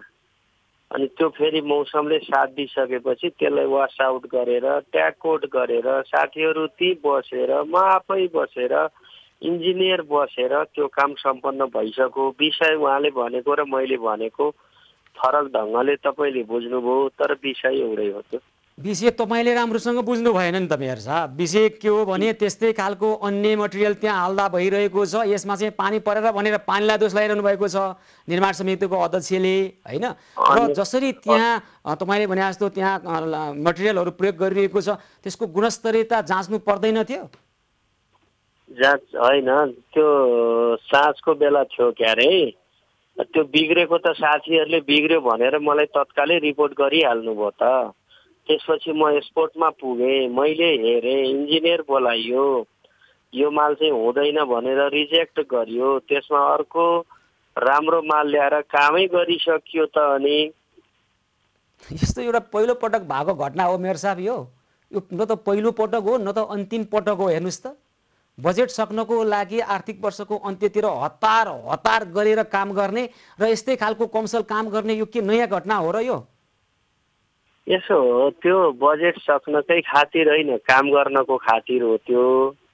त्यो बुझ्नु पर्यो होइन। अब त्यो चाहिँ नि बुझ्नु हामीले पो पर्यो, हाम्रा दर्शकले बुझिदिएर बस्नु पर्यो। पानीको बेलामा निर्माणको काम गर्दा भत्किन्छ भन्ने थाहा छैन? यो अस्ति त्यस्तै आएको थियो अर्को एउटा जिल्लाबाट, सिधा जिल्लाबाट होइन। अनि पानीलाई दोष लाउनुहुन्छ तपाईँहरू, अनि विभिन्न खालका अन्य खालका एक्सक्युजेसहरू खोज्नुहुन्छ, बहानाहरू खोज्नुहुन्छ तपाईँहरू। अनि बुझ्दिनु चाहिँ हामीले बुझ्दियो भने यी सडकहरू टिकाउ हुन्छन् मेयर साहब। हामीले बुझ्दियो भने तपाईँहरूले गरेका कामको गल्ती कमजोरीहरू त्यसै सचिन्छ मेयर साहब। तपाईँको चिन्ता चासोप्रति म धन्यवाद दिन्छु तपाईँलाई, पहिलो कुरा। दोस्रो कुरा चाहिँ नि त्यहाँ जे काम भएको छ बजेट सक्ने अर्थमा होइन, काम गर्ने अर्थमा कामै गरिएको छ त्यसमा। त्यसो भएर यो बर्दिवास नगरपालिकाभित्र बजेट सक्ने ढङ्गले कुनै काम हुँदैन गर्दै जाँदा बाई मिस्टेक एउटा काम बिग्रियो भने त्यसलाई सपार्ने हो, त्यसलाई विषय बनाएर चाहिँ धेरै ठुलो कुरा होइन। त्यो अहिले चाहिँ नि त्यहाँ हेर्न जानुभयो भने A1 रोड बनिसक्यो। अहिले त्यहाँ हेर्न जानै पर्दैन। अहिले तपाईँहरूले योभन्दा अगाडि गएको काम हामी तपाईँकै घरमा देखाइरहेका छौँ। टेलिभिजन खोल्नुहोस् त मेयर साहब। कुन च्यानल खोल्नु? एबी न्युज खबर टेलिभिजनमा तपाईँ बोलिरहनु भएको छ। कोसँग बोलिरहनु भएको छ भने तपाईँलाई अघि दिउँसैदेखि तपाईँसँग समय लिइरहेका छौँ। यतिखेर सोध्नुहुन्छ कुन च्यानलमा बोलिरहनु भएको छ, आफैलाई थाहा छैन? थाहा नभएर सोधे हजुर। भन्नुपर्छ नि, मैले भने नि त यहाँलाई दिउँसो तपाईँसँग समय लिएँ होइन मेयर साहब? मलाई अहिले पनि हाम्रा साथीहरूलाई तपाईँलाई स्पष्ट कुरा भनेर प्रत्यक्ष जोड्नु भएको छ। तपाईँको यो के हो तरिका? सुन्नु, तरिका यही हो। मलाई फोनमा टाइम माग्नु भएको, मैले टाइम एभाइलेबल गरेको छु तपाईँलाई। ल ठिक छ, एबी न्युज खबर टेलिभिजनमा बोलिरहनु भएको छ। राष्ट्रिय टेलिभिजनमा बोलिरहँदाखेरि म कुन टेलिभिजनमा बोलिरहेको छु भन्ने पनि तपाईँलाई थाहा छैन भने तपाईँ त्यहाँ हिजो कसरी काम गरिरहनु भएको होला त्यहाँ सडकको बारेमा भनेर कसरी पत्याउने मेयर साहब तपाईँलाई? नपत्याइदिनुहोस्। ए तपाईँको गैर जिम्मेवारी राष्ट्रिय रूपमा भनिरहनु भएको छ, तपाईँलाई नपत्याइदिउँ होइन त मेयर साहब? बोल्ने हो, विषय जे हो र टेलिभिजन खोल्नुहोस् भनिरहेका छौँ हामी तपाईँलाई, विषय हामी देखाउँछौँ तपाईँलाई। ओके, देखाइदिनुहोस् त। टेलिभिजन खोल्नुहोस् न मेयर साहब, टेलिभिजन खोल्नुहोस्। तपाईँहरूले गरेको काम हामी देखाइरहेका छौँ। तपाईँको च्यानल खोलिसकेँ मैले। ल कृपया मित्रलाई त्यो देखाउन देखाइदिनुहोस्। उहाँले काम गरेको काममा हामी विदुरजीलाई देखाउन चाहन्छौँ। ल हेर्नुहोस् है मेयर साहब, यो माटो हो कि कालोपत्रे हो मेयर साहब?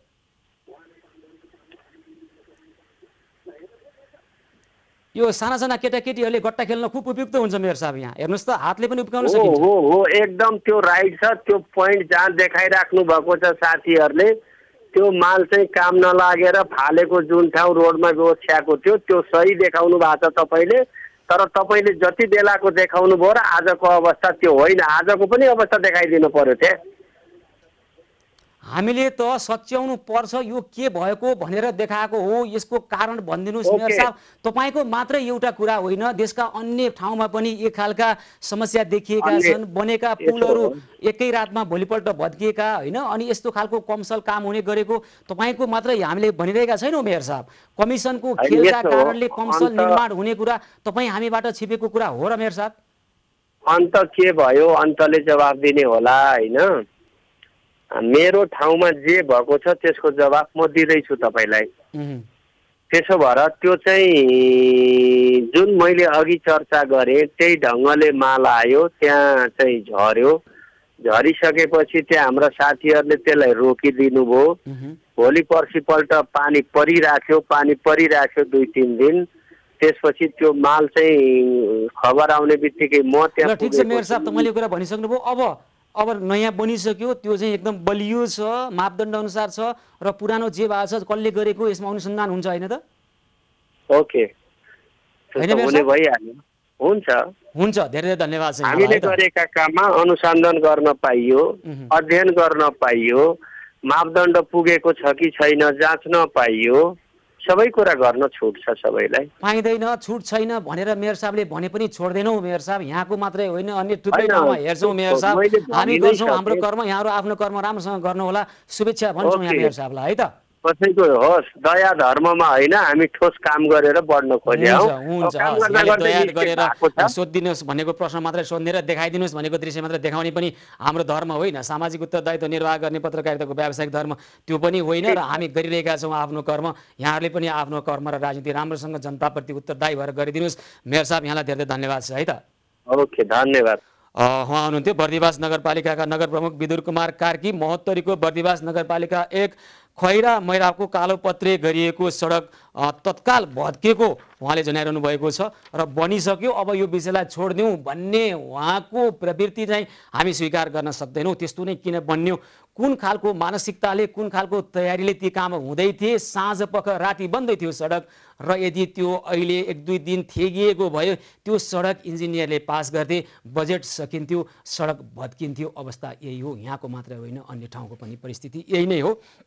र दर्शकबिन यतिखेर हाम्रा थुप्रै सहयोगी मनहरूले, सहयोगी हातहरूले हाम्रो अभियानलाई सहयोग गरिरहनु भएको छ र काठमाडौँ पानीपोखरी निवासी बाजे ईश्वरमान ताम्राकार र बजै पूर्णहिरा ताम्राकारका नाति र सञ्जय ताम्राकार र डाक्टर स्नेहा ताम्राकारका छोरा निवान ताम्राकारको तेस्रो वर्षको जन्मदिनको अवसरमा, आज परेको जन्मदिनको अवसरमा 5 बोरा चामल हाम्रो अभियानलाई सहयोग गर्नुभएको छ। हामी उहाँलाई हार्दिक धन्यवाद भन्न चाहन्छौँ। र त्यसै गरी लाजिमपाट निवासी सीता महर्जनका नाति अंकित महर्जन, छोरा अनिल महर्जन, छोरी अमिता महर्जन को यही श्रावण महिनामा पर्ने सीता महर्जनको पनि जन्मदिनको अवसरमा सीता महर्जनबाट हाम्रो अभियानलाई रु 6,600 रुपियाँ सहयोग गर्नुभएको छ र उहाँले दिनुभएको यो सहयोग कृष्ण प्रणामी समाज मार्फत निमेको चुलो बाल्नका निमित्त बाढी पहिरो पीडित र औषधि उपचारको अभाव बेहोरिरहनुभएका घर परिवारलाई सहयोग हुनेछ। र दर्शकवृन्द, हामी यसभन्दा अगाडि मोरङबाट झरीलाल पासवानका 8 वर्षीय छोरा सुभाष पासवानको उपचार हाम्रो अभियानले उहाँको त्यो अवस्था जानकारी पाइसकेपछि हाम्रो अभियानबाट उहाँलाई काठमाडौँ ल्याएर अहिले उपचार भएको छ र भोलि उहाँ स्वस्थ भएर अस्पतालबाट घर फर्कँदै हुनुहुन्छ।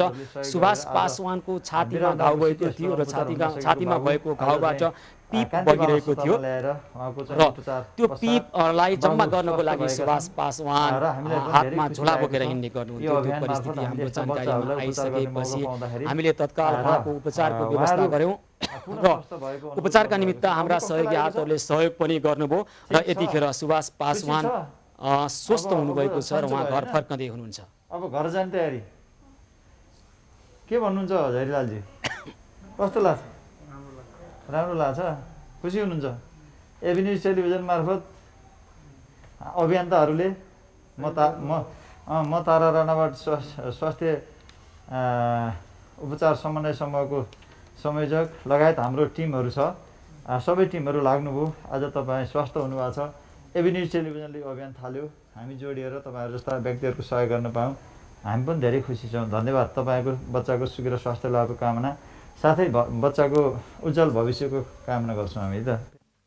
त्यस्तै हाम्रा सहयोगी हातहरूले सुकेद्वारा निवासी पवित्र सुवेदीको 7 जनाको परिवारलाई 1 महिनालाई पुग्ने खाद्यान्न सहयोग गर्नुभएको छ। रूपक बानियाबाट त्यसै गरी धुम्बाराई निवासी सुनिता मगरको 5 जनाको परिवारलाई पनि 1 महिनालाई पुग्ने खाद्यान्न सहयोग भएको छ। रूपक बानियालाई यसका निमित्त हामी धेरै धेरै धन्यवाद भन्न चाहन्छौँ। त्यसै गरी राधे खड्काले पनि हामीलाई थुप्रै सन्देशहरू पठाउनु भएको छ। नारायणी उपक्षेत्रीय अस्पतालमा आज हाम्रो अभियान मार्फत हाम्रा अभियानमा जोडिएर सहयोगी हातहरूले सहयोग गर्नुभएको छ।